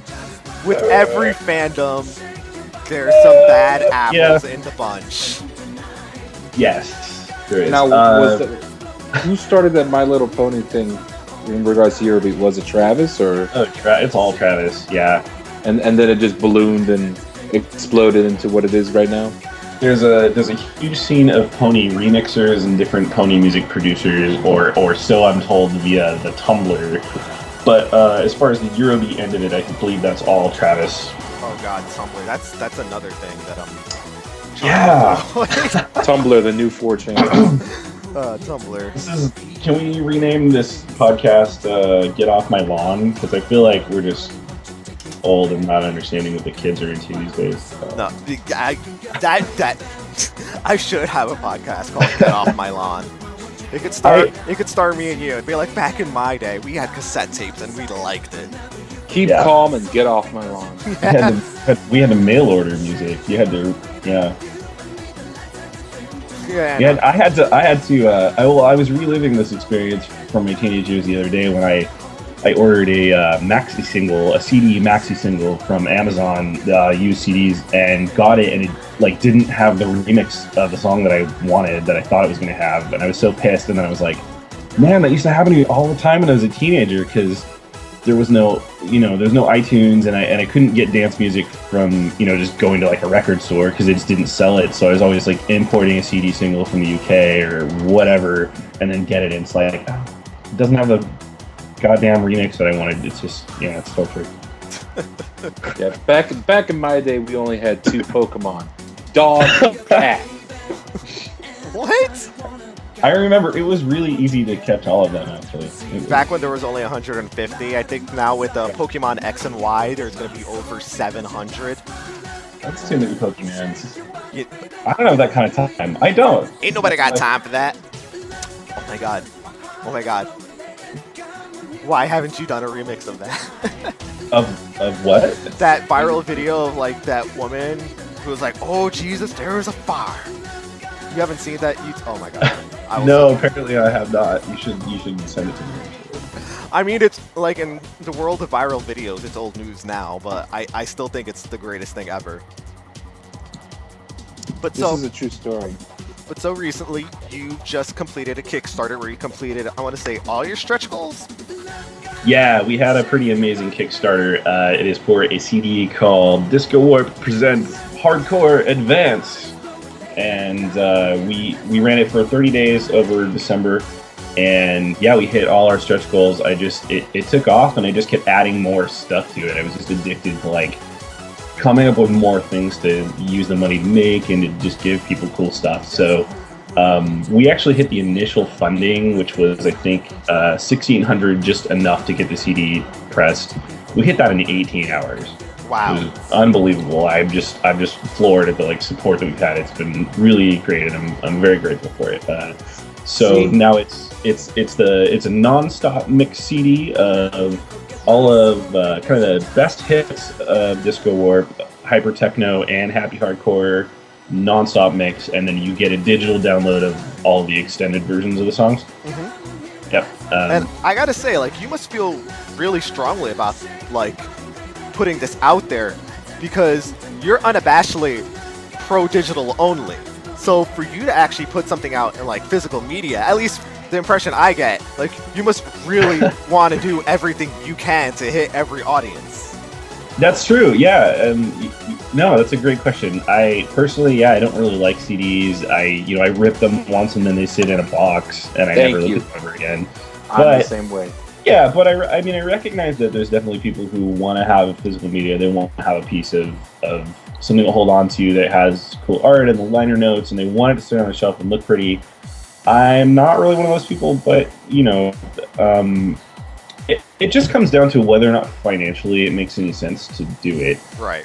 It's tough to do a CD because you've got to do 1,000 of them, and I'm not going to do 1,000 CDs if I don't think I can sell them. And so I've kind of experimented with it. I released Anime Love Hardcore on CD, and that did well enough that I did a second one, and I sell quite a few of those when I go DJ at an anime convention. They sell pretty well, and now both of those are almost sold out. So I'm at a place now where I feel okay. I can move 1,000 CDs. I'm not going to be stuck with boxes of inventory, sitting in my house. So, and it's only because of the shows that I do. That's where I sell the CD merchandise.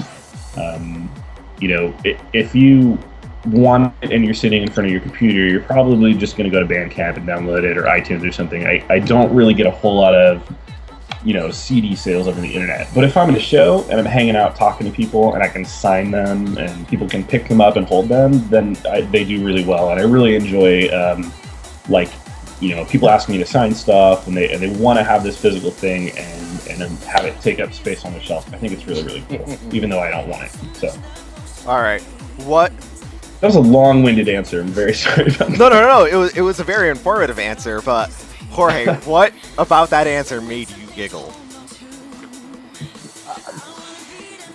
I forget. No, it was just a stretch goal, because something about stretch goal. I mean, he gets a stretch goal. He gets 1,000 CDs sold. I get a stretch goal. 3 girls get pregnant. You know what I mean? That's high. Banana. I went there with it. No, I forget what he said that cracked me up. No, you know what? It wasn't what he said that cracked me up. I was just remembering a song that he actually made. Don't Have My Baby. Yeah, that's on the CD. Don't Have My Baby. Which, by the way, it's still on regular rotation on my iTunes. The Chris on my J iPhone. radio edit is like my favorite because it reminds me a little bit of The Rhythm of the Night, Corona. Well, that style of music, yeah. Yeah. The Chris J radio edit reminds me of if Lady Gaga sung it, and I just think it'd be hilarious if she actually had sang that song. Oh, I know, that'd be amazing. Yeah, Chris J is great. He's a buddy of mine from the UK, and that song, by the way, is all Rachel. She wrote that, and it's genius. I love it. It's one of my favorites, and I don't even really like my original version as much as that remix Chris did. He was kind of going through a little 90s phase, and I'm permanently stuck in the 90s, and so is Rachel. We've hosted 90s dance events and stuff all over Portland and Seattle. And so I passed it off to Chris, and I said, make this sound as close to Corona's The Rhythm of the Night as you possibly can. And he just nailed it. I mean, it's perfect. It's in my probably top 5 remixes anybody's ever done for me ever. I would say it's up there with DJ Command's remix of Werewolf Boyfriend. It is just I That's my other favorite. Yeah. Hey, Abby, you know what you should do right now? What? We should take a little break right now and play Don't Have My Baby, the Chris J radio edit. All right. I think you should. We'll be right back after this track.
if you can, that you'll never drive a minivan.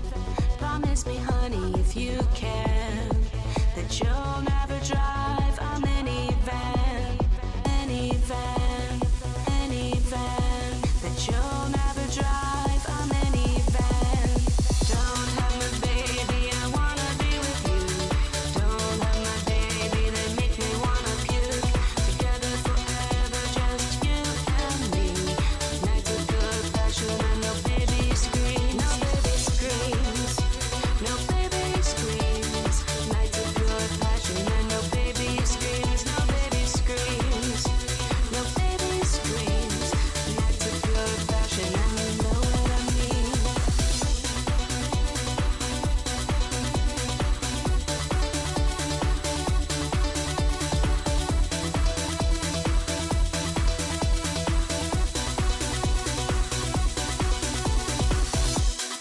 Attention. Peroxide Mocha is taking over the club. Set your drinks down and report to the dance floor at once. This groove will rock your body. Don't have my baby, I wanna be with you. Don't have my baby, they make me wanna puke. Together forever, just you and me. Nights of good passion and no baby screams. No baby screams. No baby screams. Nights of good passion and no baby screams. No baby screams. No baby screams. Nights of good passion and you know what I mean.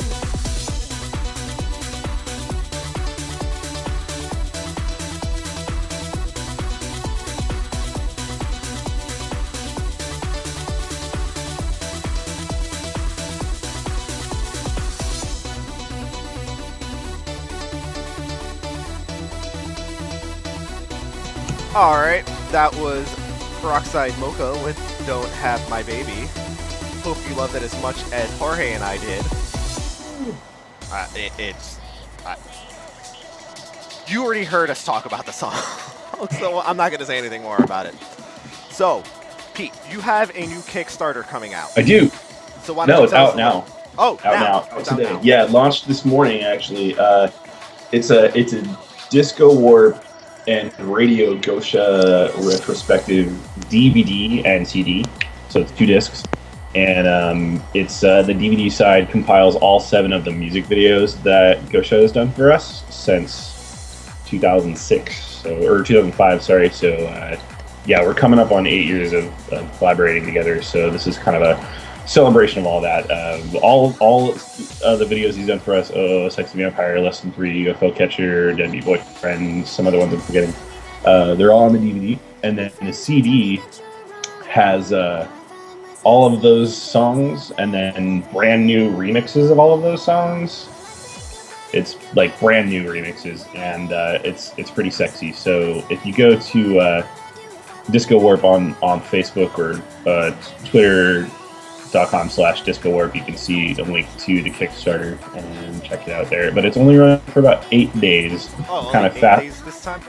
Yeah, we're fast tracking this one so we can get it together in time for Emerald City Comic Con and some other anime shows that we're doing in March. So Alright, well, hopefully hit your goals as fast as you hit, I hope so. We're 1/3 of the way there already, and it's only been about 10 hours, so I feel pretty good about it.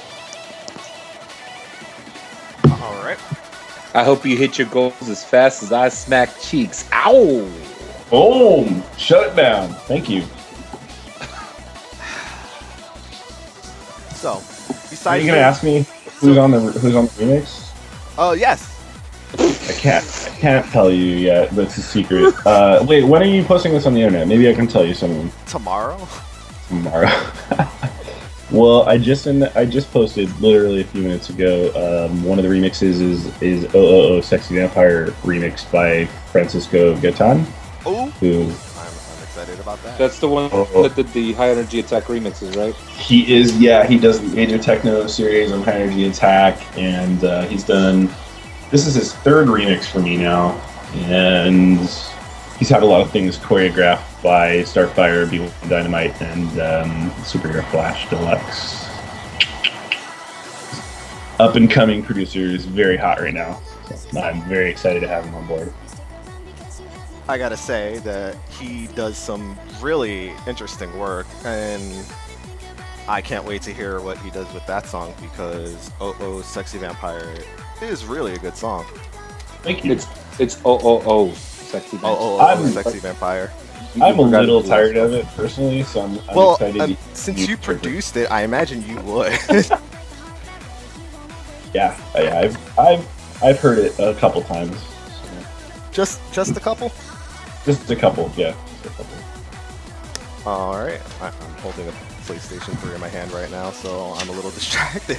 I'm holding a beer in my hand right now. I'm pretty distracted. So I'm looking at pepper salt tofu, and I'm pretty distracted right now. the one that I made, it was Yeah. so bomb, it was so good. I'll make it for you sometime. We'll hang out. I'll meet you. Oh my gosh, I actually would go over there and be like, yo. Yo, you totally need to come to like East Coast convention.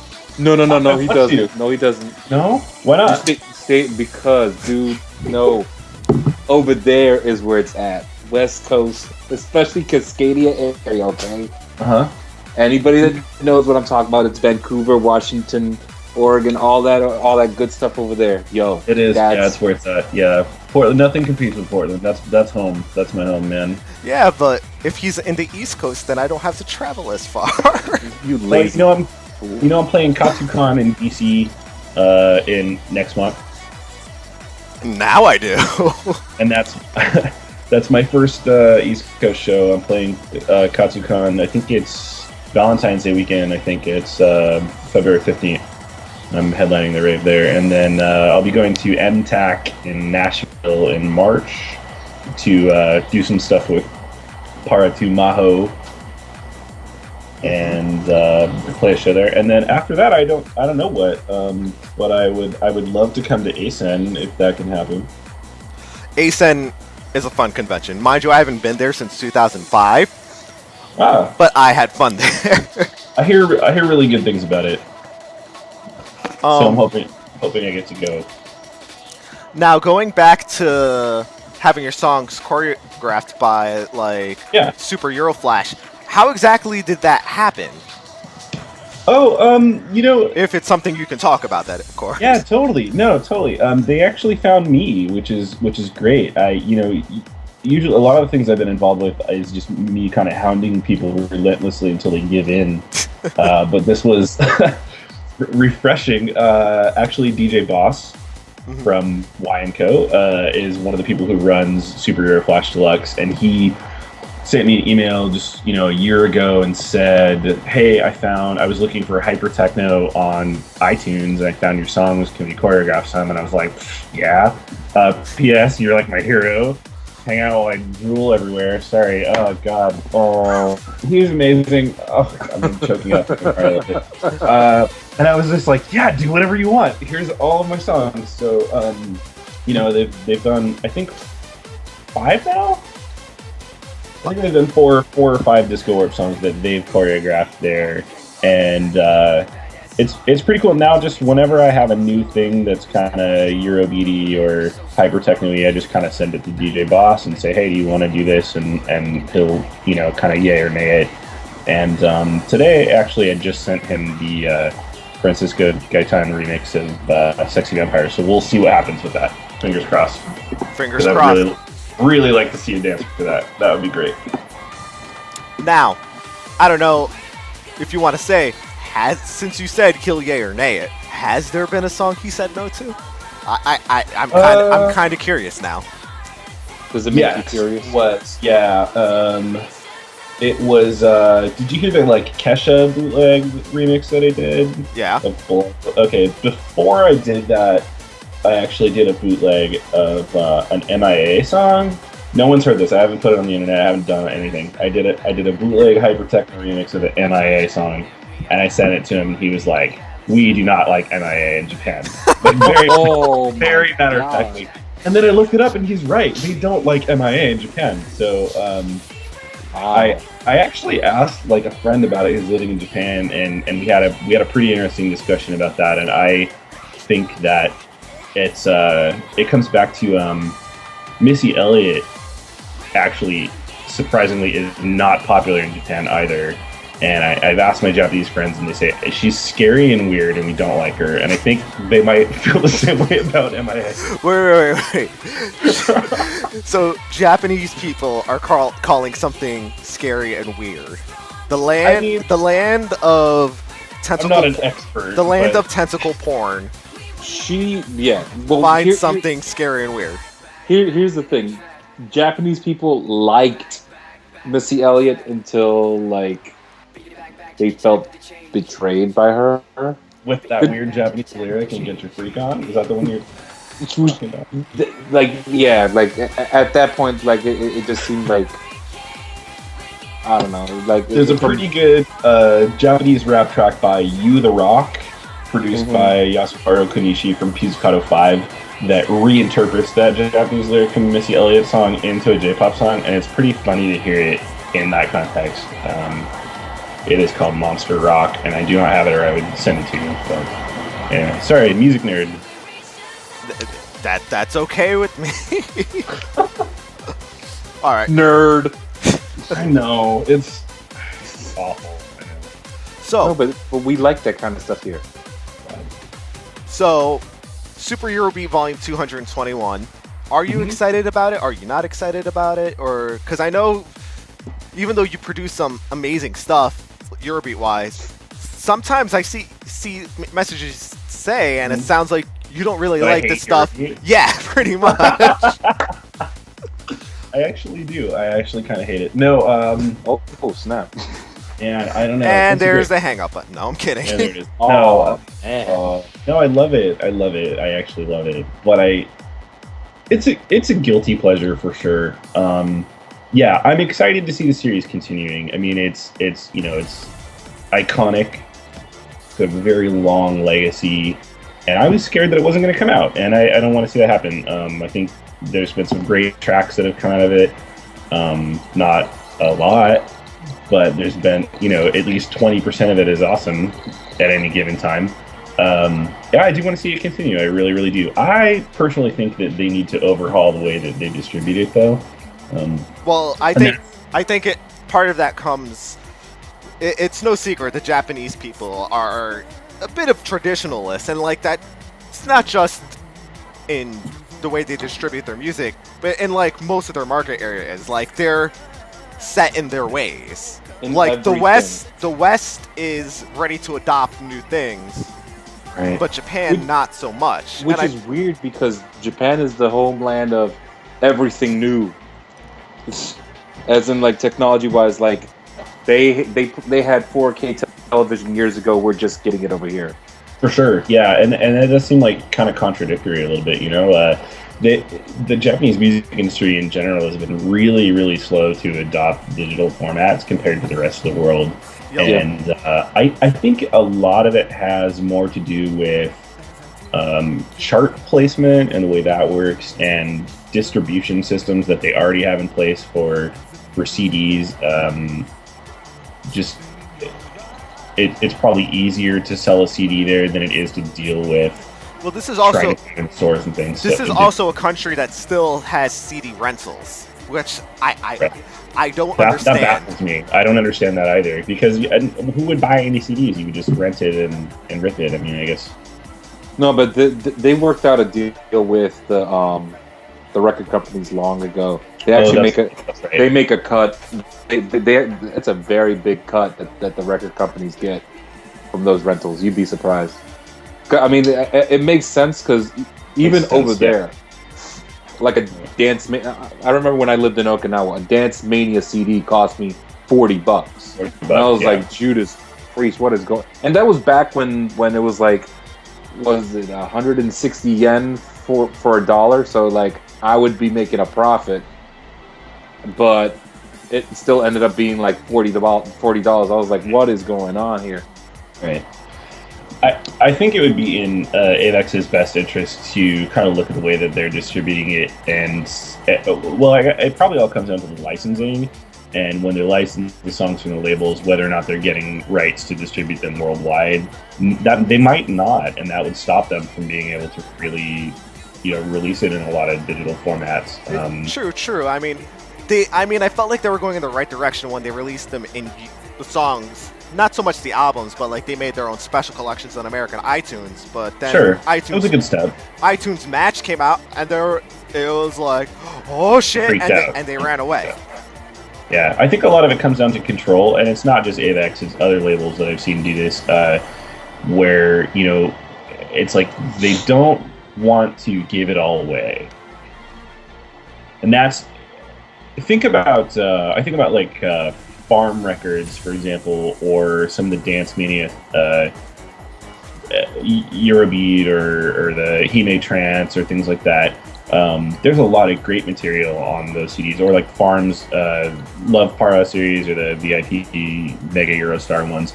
Those are only released as non-stop mixes, and they never have released most of those full tracks. They just haven't been released. Well, as long as they don't release those, they can keep making non-stop mixes. They can keep True. But at least like there are other labels like Farm Records. They did release the songs digitally.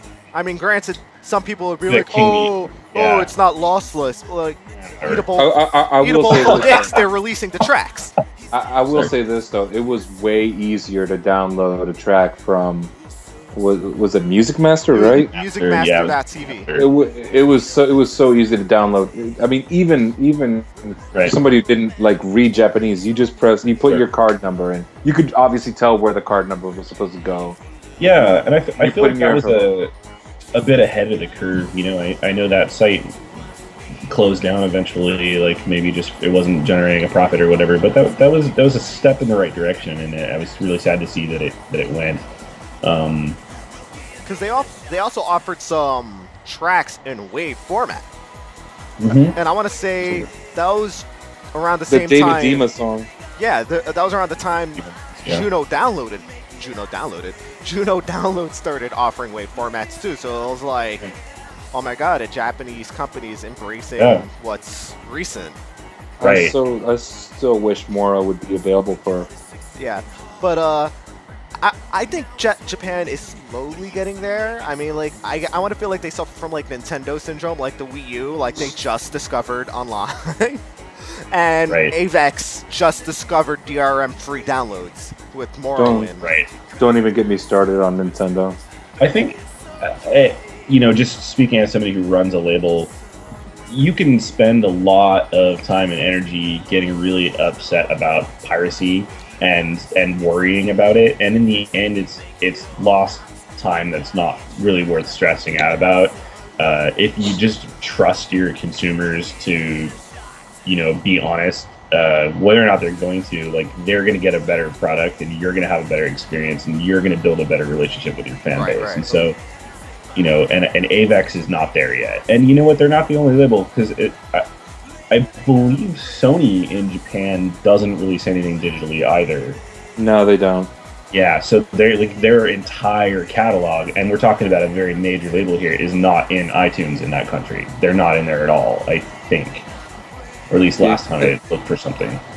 No, the only reason right now Sony's even considering it is because with their place. I don't know if you've been reading. I'm jumping all over the place right now. But with their PlayStation 4, one of the. I love the serious tone that this part of the discussion is taking. By the way, I really appreciate this. with the PlayStation 4, that's one of the things that Sony uses to test their products. Even though they're saying that they're really not testing it, let's be honest. With their PlayStation 4, they're seeing if for them a digital distribution is worth it for them, because one of the things that they're thinking about doing is putting a digital tracking on every single game so that you can't buy a used version. Right. Because I know because PlayStation also tried, I don't want to say the same thing before, but they tried something similar with the Vita, the PSP Go. Oh, there you go. And that was download only. Right. And it kind of failed. It was kind of backlash. Well, it came out way too late when at that point, and it was way too expensive. It was more expensive for less features. Well, I mean, look, the memory card was also ridiculous. There's no reason for them to not use SD. they want to use memory. What is it? What they use? Magic Stick. They use their own proprietary format. For some reason, I just thought of like, what was it? Magic Stick by 50 Cent. Because I know if I can hit once, I can hit twice.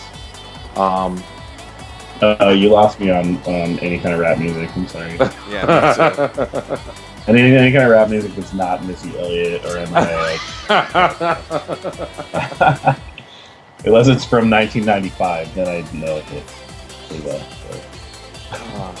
Well, just going back to the Apex thing with Super Eurobeat, it's from a selfish, perspective. Like, I really wish that those tracks were available on, say, Juno or Beatport or something, because I don't want to spend $30 to get a CD that only has 2 songs on it that I want. And especially when it's a compilation format like this, it's not like it's one artist that I really, really love, then I'll gladly drop $30 on it or whatever. But when it's just, I just want to get the Hot Blade song, or some whatever, higher tracks or whatever. Like, I want to go to Beatport and pay $2 for that. That's the standard. That's what I'm used to doing, and being able to go in and like just pick tracks that I want. I feel like they should at least like meet the international audience halfway and use iTunes. Because I know some people complain, like, iTunes, oh, the format's not good enough, blah, blah, blah, blah, blah. I'm not an audiophile. 192. Yeah, I'm not either. 192 kbps is more than good enough for me. Like, I feel like as long as it would go a lot in their way of their international public image in terms of the Eurobeat community if they just met us halfway. Oh, I agree. I completely agree. I hope they're listening to this podcast. I actually think that they're trying to. They used to before I went on my 3-year hiatus. So yeah, you did. I actually think that they're thinking about it at least somewhat because, I mean, through the I saw the post they made on Facebook. Yeah. They got a great response for that too. So I hope that. Yeah, they did. I think it's way too late for them to do anything for 221, but I honestly believe that they're going to at least look into it somewhat for 222. I mean, 222. It's never too late to add the back catalog to a service like that. I mean, people will still. Oh my god! If they put the entire back catalog on iTunes, I would just have a festival in my pants.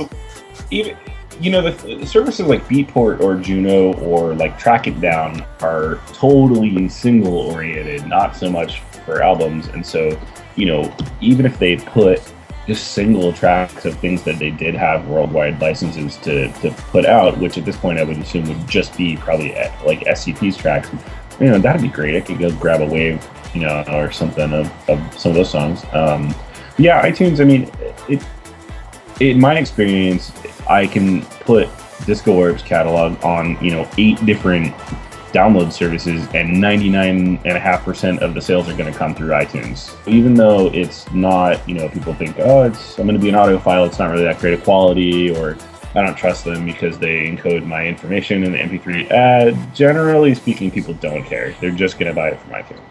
Right. Especially young people, because the way they buy their music is they get iTunes gift cards from their grandparents who don't know any better. And a lot of it's convenience. Yeah, it's just convenient. Yeah, it's easier to just go to iTunes and grab a song that you want than it is to try to track down the CD and order it or torrent it or whatever. Yeah, iTunes is the first place that people look. So I think it would do great things for AVEX to have something come up when you type Super Eurobeat in the search box. Yeah, the only thing that comes up now is my podcast. Did they pull all of the special collections? They pulled everything. Yeah. They pulled everything AVEX related. Super Eurobeat, Hyper Techno, even a Yumi Hamasaki got pulled from American iTunes. Well, she's not that hot anymore, so true. That's no, okay. But they didn't just pull Eurobeat. They pulled their entire catalog. Yeah. Like they just took their ball and went home. They're like, I don't want to play by your rules. Yeah, but yeah. Do you think any of the other labels will pick up releasing Eurobeat again? Well, what do you think it would take? Because for a while, I mean, that's actually how I got into it, and that's why when I kind of complain about SED a lot, I feel like a lot of yeah, I didn't even really answer your question. As far as whether I'm excited about Super Eurobeat continuing, That was the question I asked about. yeah, like, that was the question, and I completely derailed you. I'm so sorry. It's okay. The show has a lot of tangents. Yeah. I think Super Eurobeat's problem is that it's too deeply rooted in Italo music, which has no bearing on the dance music landscape of today. And so Eurobeat exists totally in a vacuum of its own. Most dance music fans outside of, people who are familiar with Japanese dance music scene, they have no clue what Eurobeat is if you tell them. And it doesn't make sense along next to tracks that are popular in clubs today. It sounds completely irrelevant. And it's just kind of a snooze fest most of the time, if I'm being totally honest. So I would like to see some new blood on the series instead of trying so hard to maintain this legacy of Italian producers that have been producing this music for 30 years and don't have any new ideas. Especially when a lot of them are leaving. Kill it off. Just let it die. Bring in some new blood. There's a lot of talented new up-and-coming producers that have a lot of new ideas that they would like to introduce into a series like that. Yeah, like just I'm trying to form a sentence and I'm failing. Yeah. I think it would be totally epic, like if they get you or Travis. Well, they have Travis through Delta, but like his own stuff, or the Paradise Lost on SEB. Nick's tracks and Travis's tracks can absolutely stand on their own next to anything that Dave X puts out. I really believe that. Mine, probably not. Let's be honest. If I put something, well, in terms of, let's face it, you're like the king of DIY Eurobeat. Thanks. You are, in my personal opinion, the king of it. What? DIY Eurobeat, do it yourself. Oh, okay. Well, before, who was in terms of non-Japanese or Italian Eurobeat? I started it. It was you. I started it. Yeah, no, thank you for recognizing that. But because I did that, I always have criticism that this isn't really Eurobeat because you're not Italian. Oh, this isn't really Eurobeat because it's too fast. Oh, this isn't really Eurobeat because you're not Japanese. Like, I deal with that criticism all the time, and I've never been able to shake it. So even being involved with doing Eurobeat, I will say this: the first time we messaged each other was, I want to say, back in 2005. You called me out on my shit because I didn't like. Yeah. I have a tendency to do that. Because I didn't like Less Than 3. That's amazing. I don't remember that at all. But it was you registered on paraparastage.com. You sent me a private message. Wow. Oh wow! And you just you did it. You did the respectful thing, and you did it in private. But you totally called me out on it. Wait, what is going on? That's awesome. I totally don't remember that at all. Can I get a little background on this? No, I totally don't, but that sounds exactly like something I would do because I don't know. Because at the time, yeah, I didn't like it. You don't have to. It's totally okay. Over the years, I've grown to enjoy it, but at the time, I was like, "What the hell is this?" Yeah. That's pretty great. I honestly don't remember doing that, but I'm sure that's fine. That was 7 years ago. So especially in something in 2005, that sounds exactly like something I would do. Absolutely. I have a very public and very vocal relationship with most of my haters. So yes, you do, and I love you for it. Thank God for them. Really, and I'm a very vocal hater. Yeah, you are. Oh. No, somebody has to. It's fun to hate things. That's what the internet's all about. No, he's gotten to the point where he's been blacklisted by Eurobeat producers. Which ones? David Dima. Wait, really? Newfield. Yeah. Well, he's retired now. And we're gonna avoid that topic. Well, that's what he told me. I talked to him last week, and he said he's retired now. Retired or kicked out, and nobody wants to work with him. Well, I don't know anything about that, so I'm just going to take his word for it. Well, regardless, he's no longer in the game, and Luigi, right? LED is no longer in the game, right? Luigi did retire. Luigi never liked producing Eurobeat. That's a damn shame because he was very good at it. He was very good. And for those of you who don't know, we're talking about Luigi Stagna from LED Records Vibration. Absolutely. His love was classical music, which was as evident from his, Speed Over Beethoven. Right. And all those other classical based tracks. It was just a paycheck for him. Dance music was a paycheck for him. I find that hard to believe, but I guess, the Italian producers, if I have any criticism of them, it's that they will just kind of switch whatever their style is up for money, and because there are Eurobeat producers that do it for the love of the music. Like, there's no way in hell Domino's doing it for the money. No, there's no way. No, she's doing it for the love of Eurobeat. Sinclair does it for the love of Eurobeat, because he also Domino does it more for the love of the Japanese people. That too. I would kind of agree with that. Yeah, I don't know. I haven't never interacted with her personally, but I have great respect for her, and I would love to see a Disko Warp Domino collaboration in the future. That would be cool. But like Brad Sinclair loves producing Eurobeat. Like he is very passionate about it because there's no other reason to do it. He's very passionate. Like people are like, oh, Sinclair styles sound a certain way because he feels passionately about the songs he put out. He doesn't put out a song he doesn't feel passionate about. And like he's not the type of person like where somebody would say, oh, make it in this style. He's the type of producer to be like, fuck you, I'm gonna do it my way. Oh, we can swear on this podcast? I didn't realize. Yeah, we can. We used to do children, so the funny thing about the funny thing about Brad Sinclair, and I know this sounds weird, but in my opinion, he invented modern Eurobeat. Because up until then, it had always until Brad Sinclair came around. I mean, you heard it from what is it, King and Queen. I mean, even nowadays, that track holds up compared with modern sounds and all that stuff. At least that's how I think. Like ever since he injected his own style, because his influence is from rock and heavy metal, and he also produces rock and heavy metal on the side. Like those are his loves, Eurobeat and metal. It's like two opposite ends of the spectrum. And to his credit, at the moment, hyper techno survives only because of him and Francisco Gaitan and me. Yeah, it's literally the three of us are holding it down still, and that's it. I mean, AveX dropped all support for it completely. Oh no, yeah, they killed off the series. They killed it off, yeah, and the clubs still want it. The clubs, both of them, both of the big ones have asked me for tracks, and that's why we've developed a really good relationship. I have fun producing that style. Francisco's fucking amazing at it. And, I love his remix of High Energy Attack's Queen of the Night.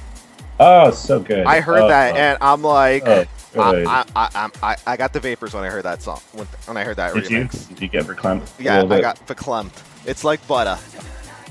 Yeah, they're really good. He's got a fresh sound that I think is a lot better than some of the older stuff that they were kind of rehashing over and over again for the Tech Part.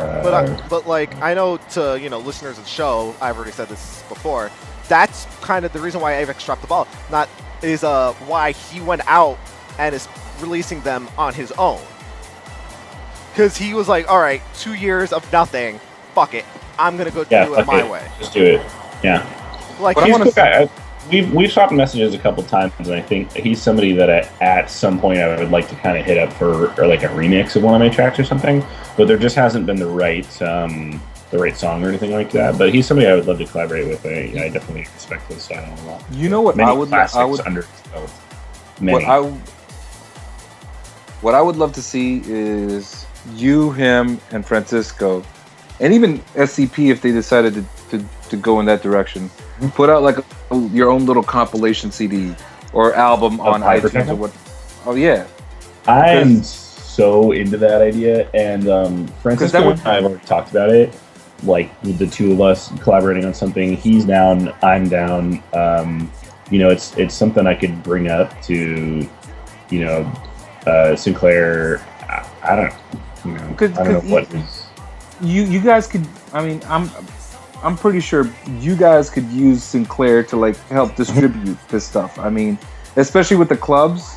Like imagine if you guys were to say, "Hey, we have a new album on iTunes or whatever." I'd love to use those tracks because Sinclair definitely has hyper techno club credibility. Like, by far, yeah. Sinclair is pretty much the father of modern hyper techno. Like, it's something I would definitely be into, and some other people have brought it up to me before, just because Francisco and I are both kind of churning out a lot of hyper techno tracks, and they've been really well received in the clubs. But it's just been digital releases, iTunes, and then some of the stuff hasn't even been released at all. We've just made it and given it to the clubs, and I think Francisco did a track recently that was kind of a bootleg, and I did like that Kesha bootleg. The only reason I did that was just to give it to the clubs. We're ready to do it. The problem is I don't really want to be responsible for it. I don't want to put it out because I can't market something in Japan. I don't have that kind of clout. Not yet. I don't yet, and I don't think anybody does indie wise, unless a label really wanted to do a CD there and wanted to approach us about it.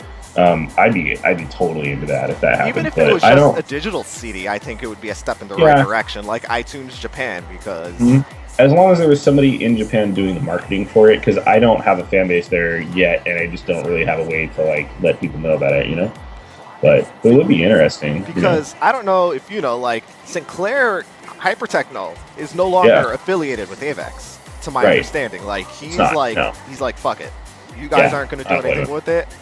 From now on, I'm publishing. Yeah, he just did Payback Payback Time was Payback Time, and he also has a new track coming out soon. Oh, good. Yeah, that was a good one. I liked it. And we'll see what 2013 brings. I think there's going to be some new opportunities. I've recently kind of had some CDs from Disko Warp for sale in Japan at Garubi is stocking our stuff now, the hardcore shop in Tokyo, and we'll just kind of see. We'll see what happens. I feel like it's going to bring some new opportunities there, and I would love to work with labels in Japan again. It's been a few years since I've done that. So yeah, one remix. Speaking of stuff you did for Japan, I gotta say, one cover you did was a cover of that anime Sayonara Zetsuba Sensei. Yeah. Oh my god! I love that song. The original is just like hard rock. And is that good? Yeah, and your remix is just like oh. Oh, thank you. That's great. No one's heard it because that CD didn't really get any kind of traction. Like, I heard it only through the sample from the website that was selling it. Oh, I'll send it to you. I'll dig it up and send it to you. Send me an email and remind me. And like, listeners, I didn't want to ask you for it because I feel like I should pay for it. Can't though. That's the thing. Well, okay. But the shop that had the samples for it was out of stock, and I was like, I guess I can't buy it. Yeah, can't buy it, and I don't have any anymore. I only have my one copy of it left. So, yeah, that was a weird series. It came about via Hardy Inc., which is the label that Sakuma Hitomi is on or was on. They were affiliated. They were affiliated with AKR. No, actually, other way around. AKR was distributed in Japan by them. That's what I meant. That's what I meant. Yeah. Right. Yeah, and but it didn't come about that way. It came out via Plum. Actually, I had contacted Plum, just kind of feeling out whether or not I could remix one of their songs, and it turned out the song in particular that I was thinking about was something that this party group had written or owned the publishing rights to, and so I contacted them, and the producer was very nice to me, and he had asked me if I would do a remix project for them. So I did a few remixes for Sakuma Hitomi and another artist there, and that was right around when Pony Canyon asked him to kind of executive produce this Happy Hardcore series for them. And so he asked me if I'd be available to produce 10 tracks for it, and I said, absolutely. And so the process was very strange because at the time I was just starting to plan my own anime cover series, and I just had this list of songs that I wanted to cover. And so I gave him a list of things that I knew I wasn't going to be able to license in the States, or I was going to have problems getting somebody to sing it. And one of those was that Sayonara Zetsubo Sensei track. And I just suggested like 5 or 6 songs, and he was like, cool, yeah, we'll do them all. And then a week later, I had vocals in my inbox from all these Japanese vocalists that I didn't know. And he was like, cool, produce it now. And I'm like, okay. You do So it I did. now. Yeah, so I never talked to vocalists. I never worked with them. I just gave them a list of cover songs, and they came back and they were like, cool, yeah, they're all good. We'll do all of them. And they sent me vocals for all of them, and then I made them in the happy hardcore tracks, and then they got put on the CD. And A rare insight to production. yeah, super weird. Just it was backwards from any experience I've ever had doing something else for like a U.S. label where I would be more responsible for recording it or something. So it was very strange. And we did the first one. It was all anime covers, and then for the second one, they had this very strange concept. It was going to be all happy hardcore remixes of folk songs that are played at Japanese festivals. And I honest to God did not know a single goddamn one of these songs. I didn't know anything. It's been this huge list, and I was like, I've never heard of any of these. And they were like, well, just cover these 3. And I'd never heard them before, and so I covered them, and it was chore. It was an absolute chore because I didn't like any of the songs they were paying me to cover. This was just a paycheck pretty much, and I just didn't think that this was going to work conceptually, and it didn't. I was right; it didn't work. That first, the CD series I'm talking about is called Happy Koa Speed, and it was on Pony Canyon label. At the time, Exit Trance was being distributed by Pony Canyon. I think they still are. And their Exit Trance Speed series was really popular. Anime Trance Speed Fest or some bullshit.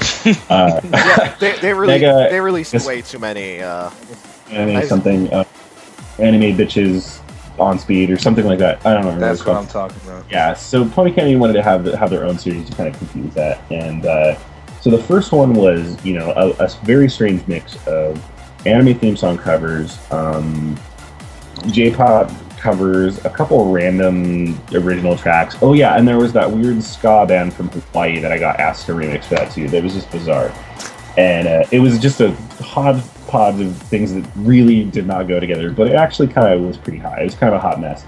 And then that was a non-stop mix with like 25 songs on it. And then the second CD they did was only 12 songs, and they were full versions, and it was this like festival covers, and it was such a like concept change from the first volume. I thought no one is going to buy this, and the first one sold 3,000 copies, I think, which was like respectable, pretty good. And I was told that the second volume sold 150 copies. Wow. Yeah. So they didn't continue it. I was really sad because I was told that the third volume, had it happened, was going to be all Hello Project covers done in happy hardcore style. And believe me, I had a list of songs I wanted to cover that. I feel like they should have led with that first. Yeah, no kidding. I was absolutely ready to do it. Junkin' Pone, happy hardcore, I'm on it. I will make that. Like, let's do it. But yeah, it just was kind of a bummer. So I thought, I've got a foot in the door now. Now I get to produce some stuff for Japanese CDs, and it bombed so hard. It was really a bummer. I still cry about it sometimes. Speaking about stuff you produce for Japanese CDs, let's talk about your remix of Going Crazy. The Queen 26? Yeah. Pack? Delta? Yeah. Uh-huh. What about it? How did that all come about? Like, what's the story for those who don't know? The story is, I gotta think back for this. You're like asking me to talk shit about people now. No, I'm not asking you to badmouth anyone. I'm just, I just want to know. That's cool. Because it seemed like something that was going to be put on an AVEX CD, and then it never happened. It was, and then it just didn't happen. Yeah, it was a big bummer. I think that's one of the best remixes I've ever done, or at least from that era, it's definitely the best sounding track I've done. I fell in love with that song because which was Going Crazy by Queen 26, specifically because it didn't really sound like Eurobeat. It sounded like something different and something new. And I just thought it was a hot track. It sounds kind of, sexy Kylie Minogue-ish, but it was totally not Eurobeat. It wasn't a hard dance at all. It was very slow and poppy. And when I heard it in my head, I could hear this remix. It was like crazy and more, ravey and kind of just hyper and really fast. So I don't remember how I started working with Lauren. I really don't remember. I think it was through Magic Hammer, actually, because Eric Brown, who is Magic Hammer, and he also sings on my label as Vandalay. He had done some vocals for one of Lauren's tracks. Yeah, the name's escaping me. Dance on Fire. Dance on Fire, yeah. But there was another one too, Blue Sky, was a friend of Eric's, and Eric wrote that. And so Laurent was kind of doing this thing where he was just sort of getting tracks from people and remixing them and putting them out his own, with permission, of course, but it was very weird because he wanted to remix everything he put out. And I actually asked him at one point, hey, how do I pitch some tracks to AVEX? And he was like, well, I'll have to remix them for you. And I'm like, no, that's cool. I don't want to do that. So, but he was cool to work with. He asked me to do a couple remixes, and I was a big fan of the Love Para series on Farm, and I really like that Lisa Versace Electric Love track. And so this is kind of he was doing his Akir thing, kind of indie from this phase. And there was a couple good tracks, and I hit him up, and he was like, "Yeah, totally, do it." Electric Love is my favorite AKR Disko Warp remix. It's really good. I prefer your version to the original. Do you? Yeah. Thank you. That's kind. And this isn't the first. I'm not blowing smoke up your ass. I've said this on the show before. Oh, well, thank you. That's kind. I had a really fun time remixing that track. I thought it was a really good tune. So I did that, and he was really into it, and I remixed Stay, and then he put them out on kind of a compilation, that was digital. I don't know if it, did very well, and I really wanted to... that was the Super Euro Freak compilation. Yeah. Which is, I think, still on iTunes. It probably is still on iTunes. It's not bad, it has some other remixes. There's some Hands Up remixes of some of his tracks on there too. But I really wanted to do something for AVEX, and I didn't want to necessarily pitch my original songs to them because I'm a super control freak about that. But I would have loved to remix something. They always do those Super Eurobeat bonus discs where they have a bunch of remixes and they're kind of crappy, because they're basically exactly the same version of the song. They're just edited slightly. That's funny enough. That's what Jorge and I were talking about on because the CD we reviewed today was Dancemania Happy Paradise 1. Oh, that was my first Eurobeat CD. And that was my intro. And EMI called a spade a spade. They didn't call Zipper's Buffalo Bill. They didn't call it the Momo remix. They called it the Momo re-edit because it's because it's a re-edit. Yeah. No kidding. I know. There's nothing wrong with re-edits. They're great. They're good for DJs. You don't want to play the original version of the song. You want to play something a little more, energetic and crazy for the dance floor. Fine. But they're a re-edit. They're not a remix. So I really wanted to do a remix for AVEX. And I was in love with that song. And I asked Lauren, and I said, hey, this is kind of a long shot, but what do you think about letting me try to remix this Queen 26 song? He was like, yeah, totally do it. But just, AVEX, nothing's going to happen with it, and I can't put it out. I can't release this because the publishing situation with AVEX is that they have the rights to this. But if you want to do it, you should do it. So he gave me the acapella for it. I remixed it that day. I was so excited, and I'm so proud of it. I'm still proud of it. I still play it actually when I DJ out. It's kind of a secret weapon of mine because no one knows it. And so I sent it to him, and he was really happy with it, and he complimented me on it, and that felt really good because I really respected him as a producer. It was really nice to feel like I, had honored his song, not ruined it, And so that was it, and I was like, okay, I did this thing for fun, and I can play it at DJ sets, and no one's ever gonna hear it, and it's fine. And then he emailed me back a few weeks later or whatever and said AVEX likes the remix and would like to put it on Speed and Power Style CD. I believe this was 2008, I think. And yeah. So yeah, 2008. Yeah. So and that was that. I was like, cool, yeah, totally, do it. And then it just didn't happen. Like, that was the last I heard from it, was that it was going to go as a bonus track. It wasn't even going to be in the non-stop mix. It was going to be a bonus track at the end of Speed and Power Style 2008. And then that came out, and it wasn't on it, and I cried. So, the end was the end of that sad story. But that sad story has a happy ending. Does it? Go to YouTube. Oh, you can find it if you look around. You can. You have it on YouTube.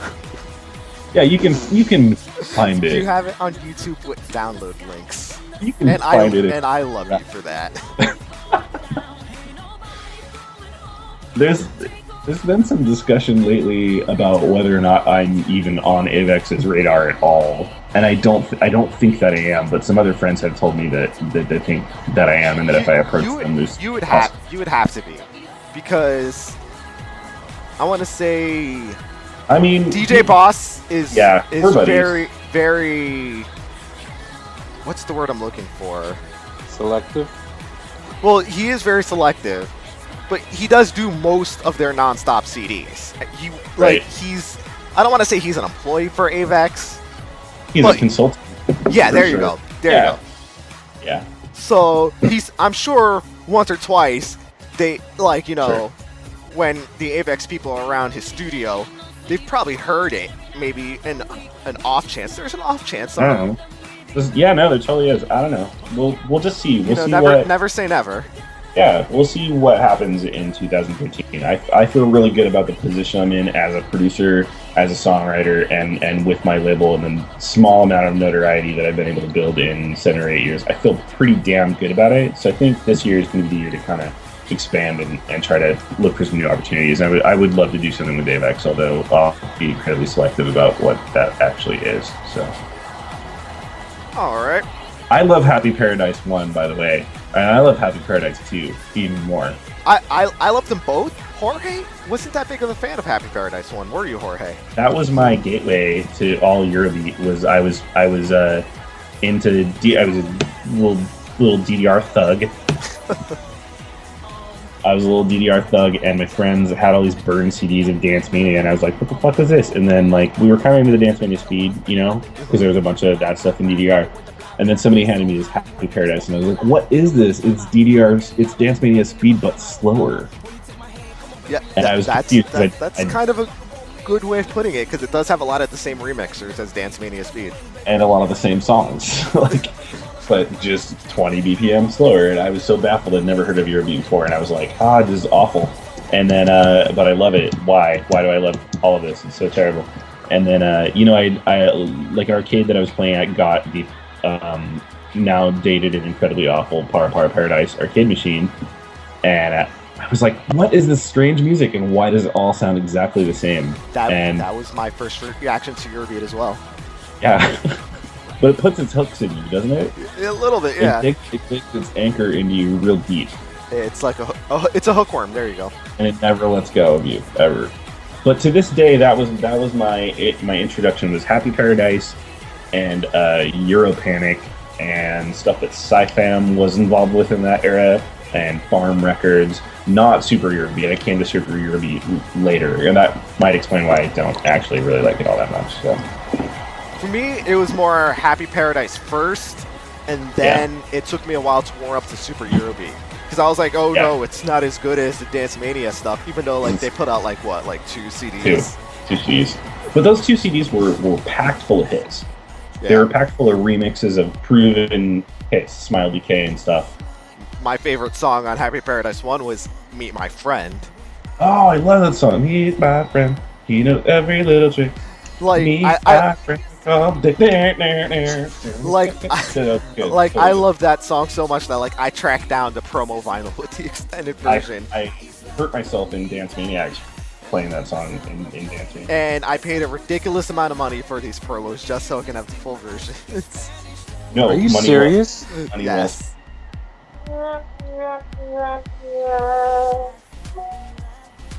Oh, I hate that. Well. Song. I want to ask you stuff. Is that cool? Can we? Sure, that's a switch, but sure. Well, I I like want to Switch. know what and you can be honest about this because it's was kind of experimental for me. But what do you think about Eurobeat Forever compilation that came out this year? And, I loved it. oh, please. I was a huge fan of that.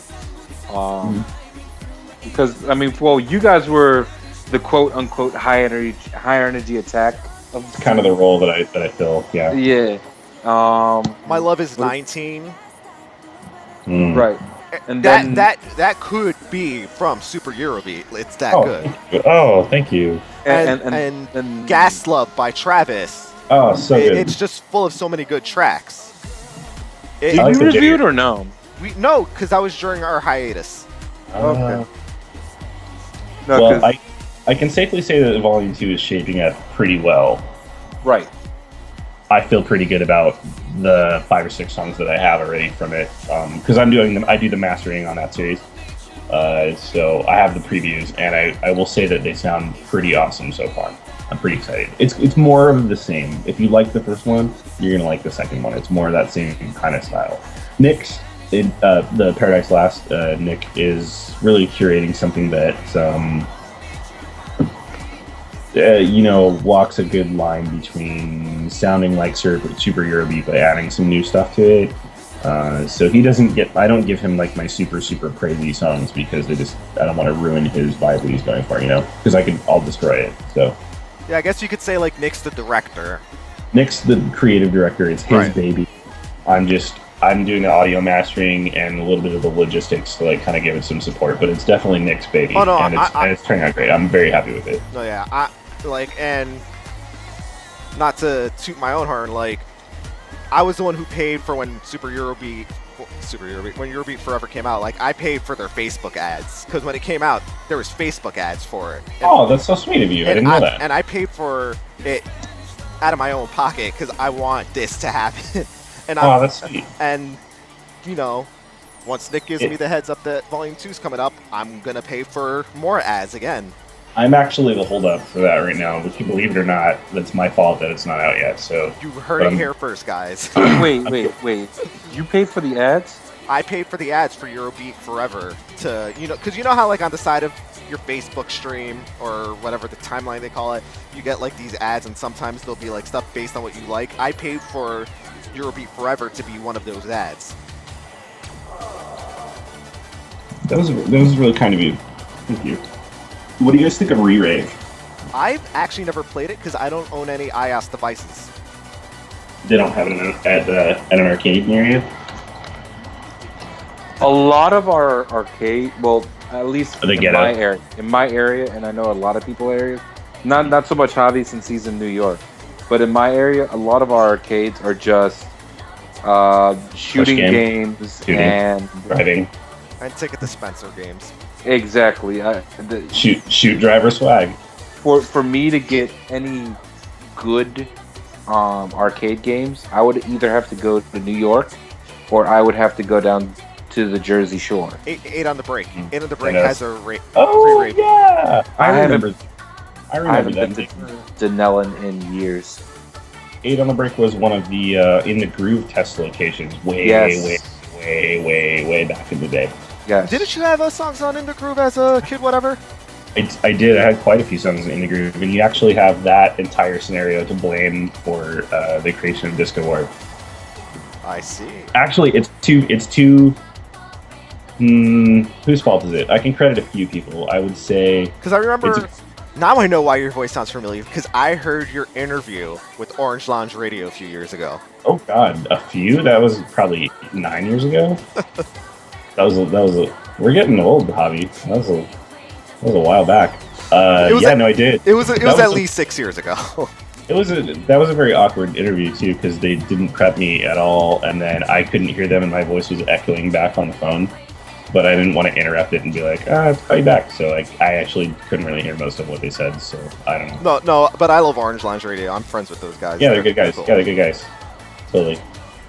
I feel like I had another thing. Oh, no, you know what? Disko Warp, all of it. You can blame it on the In the Groove staff because they and High Energy Attack. Okay, and Evelina from SCP. There's a chain of events here. I'll tell you the story real quick. So Yes, I want to hear this. I was involved in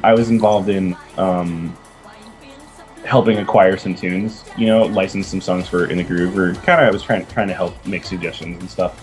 And I really wanted to see Eurobeat in the game. They really wanted to see Eurobeat in the game, and they were like, "Yeah, put some feelers out and see what you can find out." And I had talked specifically to, I think I talked to High Energy Attack, and they were like, "Yeah, you'd have to go through AVAX, and they're not going to want to do it." And then I talked to AVAX, and they're like, "Yeah, we don't want to do it." And then somehow, I totally don't remember why. Oh, yeah. Okay, I wanted Kiki and Kika, or Kiki and Fancy songs, or whatever. Like, those are kind of on our short list of like things we'd like to get. And which would totally fit with the style of songs that were on In the Groove. Oh, they're my favorites. No, they would totally would fit. And I had emailed Evelina. That's her name, Semenzi? Yeah. Yeah. From SCP. Who's just a doll. She is darling. Isn't she darling? She is such a sweetheart. Oh man, and so I emailed her, and she actually was the only one to really write me back and send me a very encouraging email that was like, we can't license anything directly. AVEX controls all of our publishing stuff. You can try, but they're probably not going to want to do it. But she actually explained all that stuff to me, and she was like, you know what, just do it. Just make your own. And so it's pretty much it's her fault, all of it.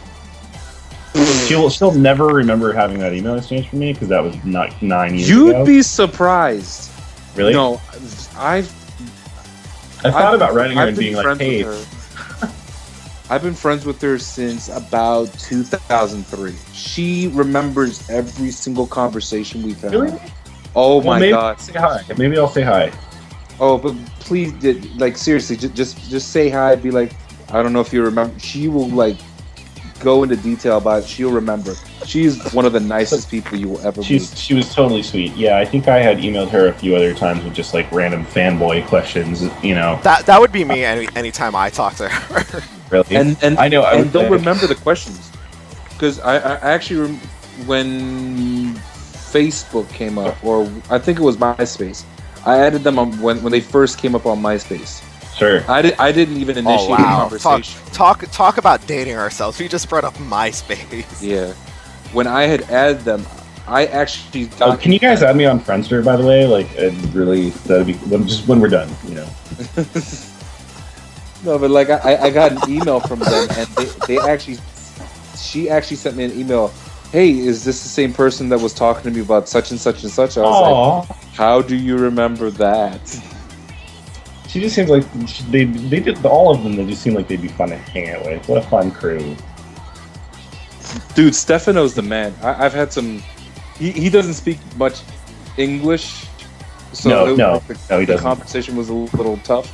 But when we had a conversation, he was awesome. He was really, really cool. Okay, well, I'm putting it on my to-do list. I will drop Evelina an email at some point this week and thank her and give her full credit for the creation of this video. I will do that.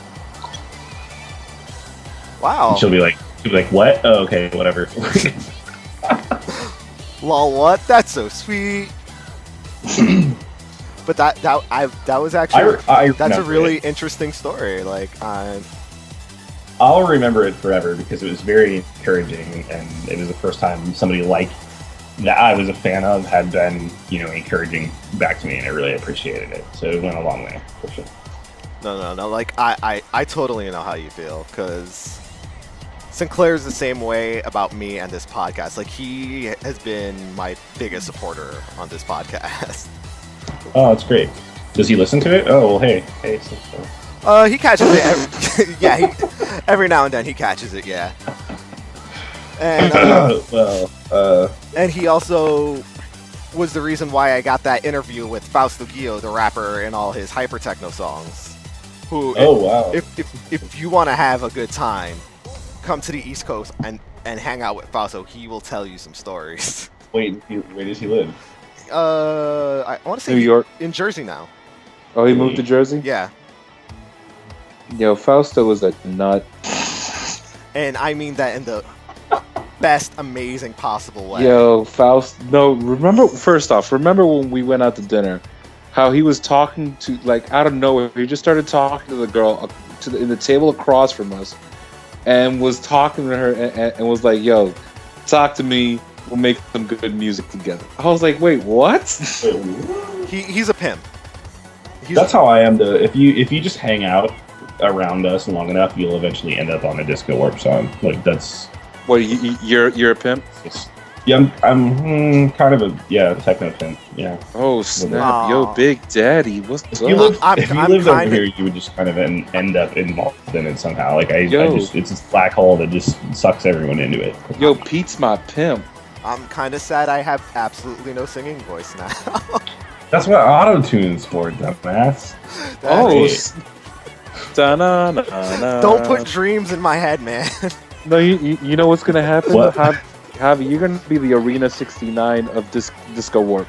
What would your Eurobeat alias be? The 456. The 456. Yes, it's a reference to the villain in Torchwood, not Miracle Day, Children of Earth. Because of course, God forbid I do an episode that's not related to Torchwood and Doctor Who. Oh wow. It's this alien that gets high off of the chemicals in children's brains. Oh, okay. That sounds lovely. No, yeah. I'd be the JTI. We have a pretty good one for Phil. You know Phil, right? Yeah, oh my gosh. Phil was a former co-host. Yeah. Oh, okay, right. Yeah. He his Austina feel. You know. Yes. Oh my God, I forgot about that. Yeah, and I still like every once in a while I'm like. I kind of want to use that. Like, it's still kind of floating around my brain. Like, in tribute to him, like, I kind of want to use it just as an alias in some places. Trixie the Hooker. He came down to Seattle last year and came to SecurCon with us, and it was a lot of fun. And he brought us Canadian candy, which is better than our candy. Yeah, hell yeah, it is. Yeah, he brought us Coffee Crisp and Smarties, and he brought us ketchup chips, and it was very sweet. We had a good time. Isn't he the funniest guy ever? He's so funny. He was sweet. We had a really, really good time. Yo, Phil. I'd never met him before, and we just had a spot in our hotel room, and he was looking for something to crash with, and I was like, "Yeah, fuck it, sure." And we had a good time. So. Phil is hilarious. I peed my pants. But did you literally? Not literally, but it was right at the tip. It was me and him and Nicole and Stephanie, who are the Lady Jacks. They're my backup dancers, so it was just the four of us. And do you guys know I have a lumberjack backup dance team? Oh, you've never seen me. You've never seen me play. But now I want to see it. Tangent time, because like I said, the show's full of tangents. Yes. Text me too much. Yeah. That guy. Who is that guy that just like randomly is dancing in the video? That is will you believe that is one of the most frequently asked questions that I get. His name is Yod, and he's Yod, and he's amazing. That's it? Yeah, his name is Yod. What do you want to know? I mean, he's Yod. His background story, how he came to be a part of this. He smells really good. That's what I'll tell you. He smells really good. Da da da da. That's all you need to know. He's crazy and he's a sweetheart and he's insane, and I've known him for a really long time. He's Lucky Princess's best friend. Their best friend. Right, and she was just like, yeah, I want to put him in the video, and I was totally down with it. The video director that I worked with, Skloot, for the Text Me Too Much video, he and Yod and I had previously done a collaboration together, so we already worked pretty well together. I ran a 90s dance party in Portland that I mentioned earlier for a couple years called Splurt. I remember that because some guy like tried to sue you or something for like copyright infringement, so it had to be like I got a cease ***** RT. Yep. Yeah, so we had to censor out the name for a trademark dispute. P.S. Fuck that guy. But Yod was the poster boy for Splurt, actually. So his face was all over town, and we dressed him up in these 90s clothes, and did photo shoots. And so we did a different photo of Yod every month for like a year. And they were filthy too. They was adorable. They were really cool. people were stealing the posters. Like it was a very like iconic thing for Portland that year, and so just the photographer and him were friends, and I was friends with him, and it just worked great. And so when we did the Lucky Princess video, it was kind of just an extension of that poster concept that we'd already been working on. And someday I'll put the posters online, but they're dirty. They're not safe for work. So I kind of remember. You know what? Now that you say that, this is going off on another tangent. totally okay. A poster sort of like that was at a Portland Timbers game, and I remember that. I don't know why it stuck out in my mind just now. It's very likely. Yeah, they were all over the city, and people were stealing them, and there was flyers and stuff everywhere too. And so yeah, Yode's face was all over town. He was the poster boy for my 90s dance party. So yeah, I get asked that a lot. Yode's isn't he sexy? Isn't he kind of mysterious? He has a draw to him that He does. He has a gravitas. and he gravitas, and he has that in real life too. It's people just sort of flock to him. And he's just weird. I don't know how to explain it. He's just. It's just Yode. I just find it hilarious the juxtaposition of the words you just chose. It's like he's so sexy, he has a gravitas, and he's weird. It's weird. I don't know what it is. I think it's just pheromones. I think that might be it. I think. So he's like a Captain Jack Harkness, which again, taking it back to Doctor Who Torchwood. That's too nerdy for me, but yeah. Yode will be thrilled to hear that he has fans. So he's a total sweetheart. Next time you do a live action music video, he needs to be in it. Like even if it doesn't fit the song, I am personally requesting that he's in it. I agree. No, you know what he is? He is that guy in Gangnam Style with the blue suit that just starts dancing when he jumps out of the car. I like to think that he's my moneymaker, Mike. No, he's the guy in Gangnam Style, because now we're talking about Gangnam Style now, where he's like Psy singing on the floor in the elevator, and that guy just doing like the pelvic thrust over his head. Yes. That's Yode. Because we all know that's the best part of the music video. That is the best part of the music video, I agree. No, that's totally Yode. Oh my god, Gangnam Style Disko Warp remix. No. James Rise did one, and it's perfect, so there's no reason for anybody else to ever make a remix of it ever again. I will have to find and listen to that. It's brilliant, yeah. I had started one, and then James Rise finished his, and it was perfect, and I was just like, you know what, there's no one ever, all recorded music could just end right now, and it's just perfect. So no reason for me to continue it. All recorded music can end right now. Yo, I love you so much right now. I love you so much right now. Aww. All recorded music can end right now. Oh man. You know what's funny is so I'm living in Seattle now, and some buddies of mine have a monthly party called JK-pop. It's all J-pop and K-pop, and they've been doing this for a year. They actually just hit their 1 year mark. And so they've been doing it pre-Gangnam Style and having a really, really good, solid turnout of 100, 150 people every month coming to this basement of a bar, and it's like super gay, and it's like got a ton of cool people, and they just Hojo and Bishi play just K-pop, and like they play like Capsule and Food and stuff like that. And it's just a fucking awesome dance party. I live there. I love it. And then when Gangnam Style came out, everyone was like, "Oh man, K-pop's gonna be huge." And yeah, it's already huge. Like it's already been huge. Like I'm glad it got more attention from Gangnam Style, but it did infest our party with bros. So now I gotta say this. I don't know. What? I don't know if I asked Jorge this on the show before on air, like on the part that we actually used for the show. Sure. But I'm gonna ask you this question. What K-pop song would you think would sound good as like a Eurobeat cover or not? Well, it's funny that you mentioned that, because I have started a cover of that I hope to release fairly soon, of Hyuna's Bubble Pop, and the vocals are done by Christina Lee. Are you speechless? No, because I actually have suggested that somebody do a cover of that. Well, it's happening, bitch. I've already started it.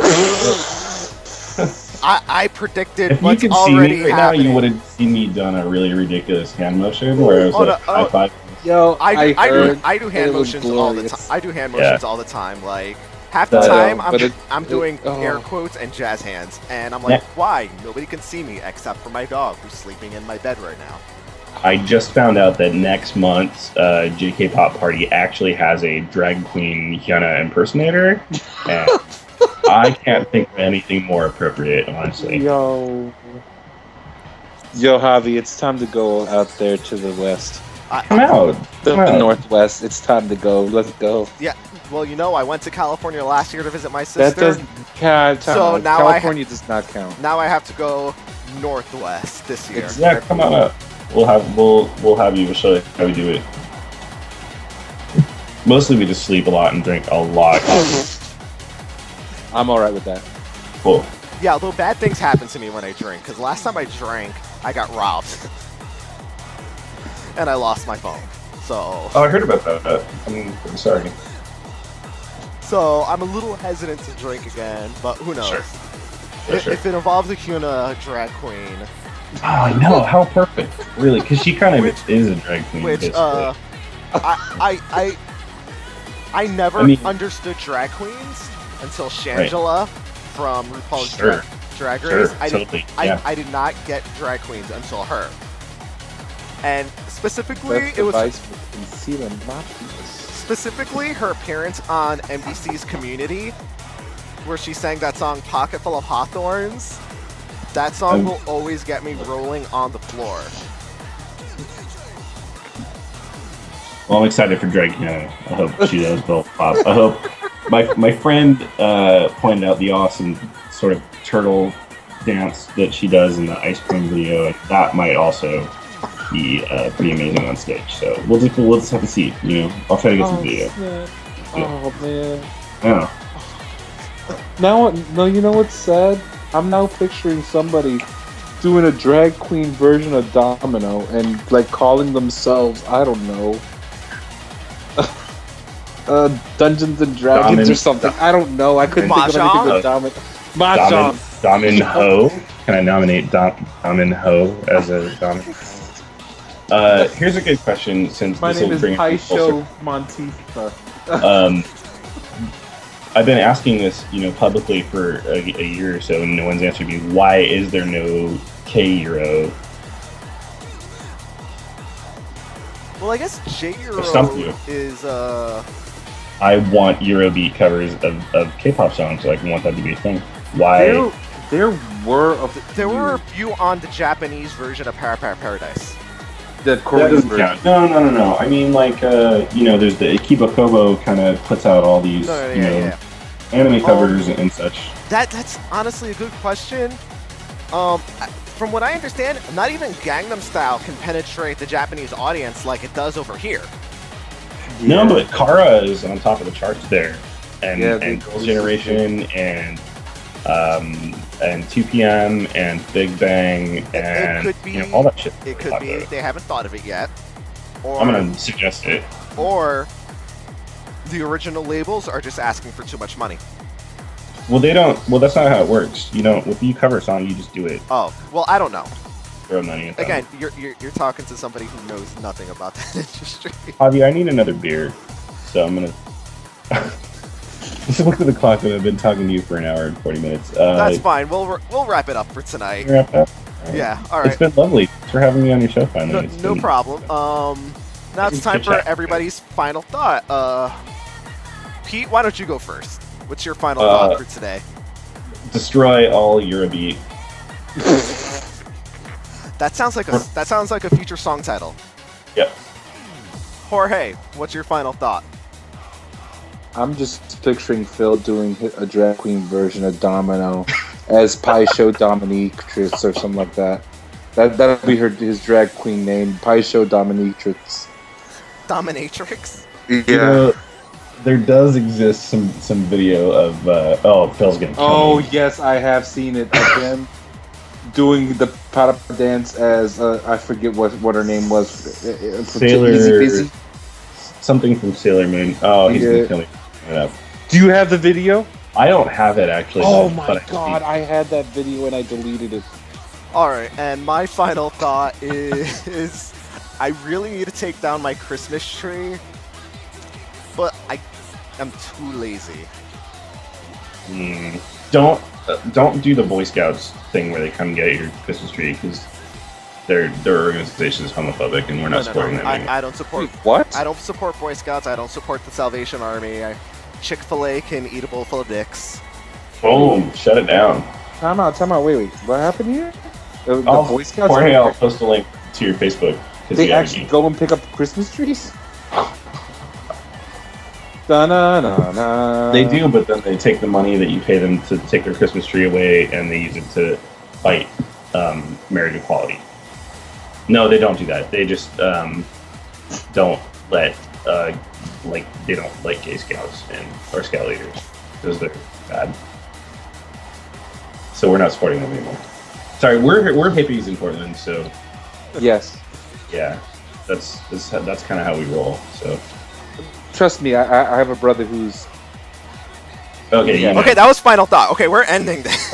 yeah. How about you shut your mouth? Alright, people. You guys have a wonderful night. Thank you for listening to the newest episode of Super Euro Power Hour. From Pete and Javi, this is the Grandmaster King Dingaling Jorge Wait. saying have I'm a in great charge night. here. You shut your mouth. Have a great night.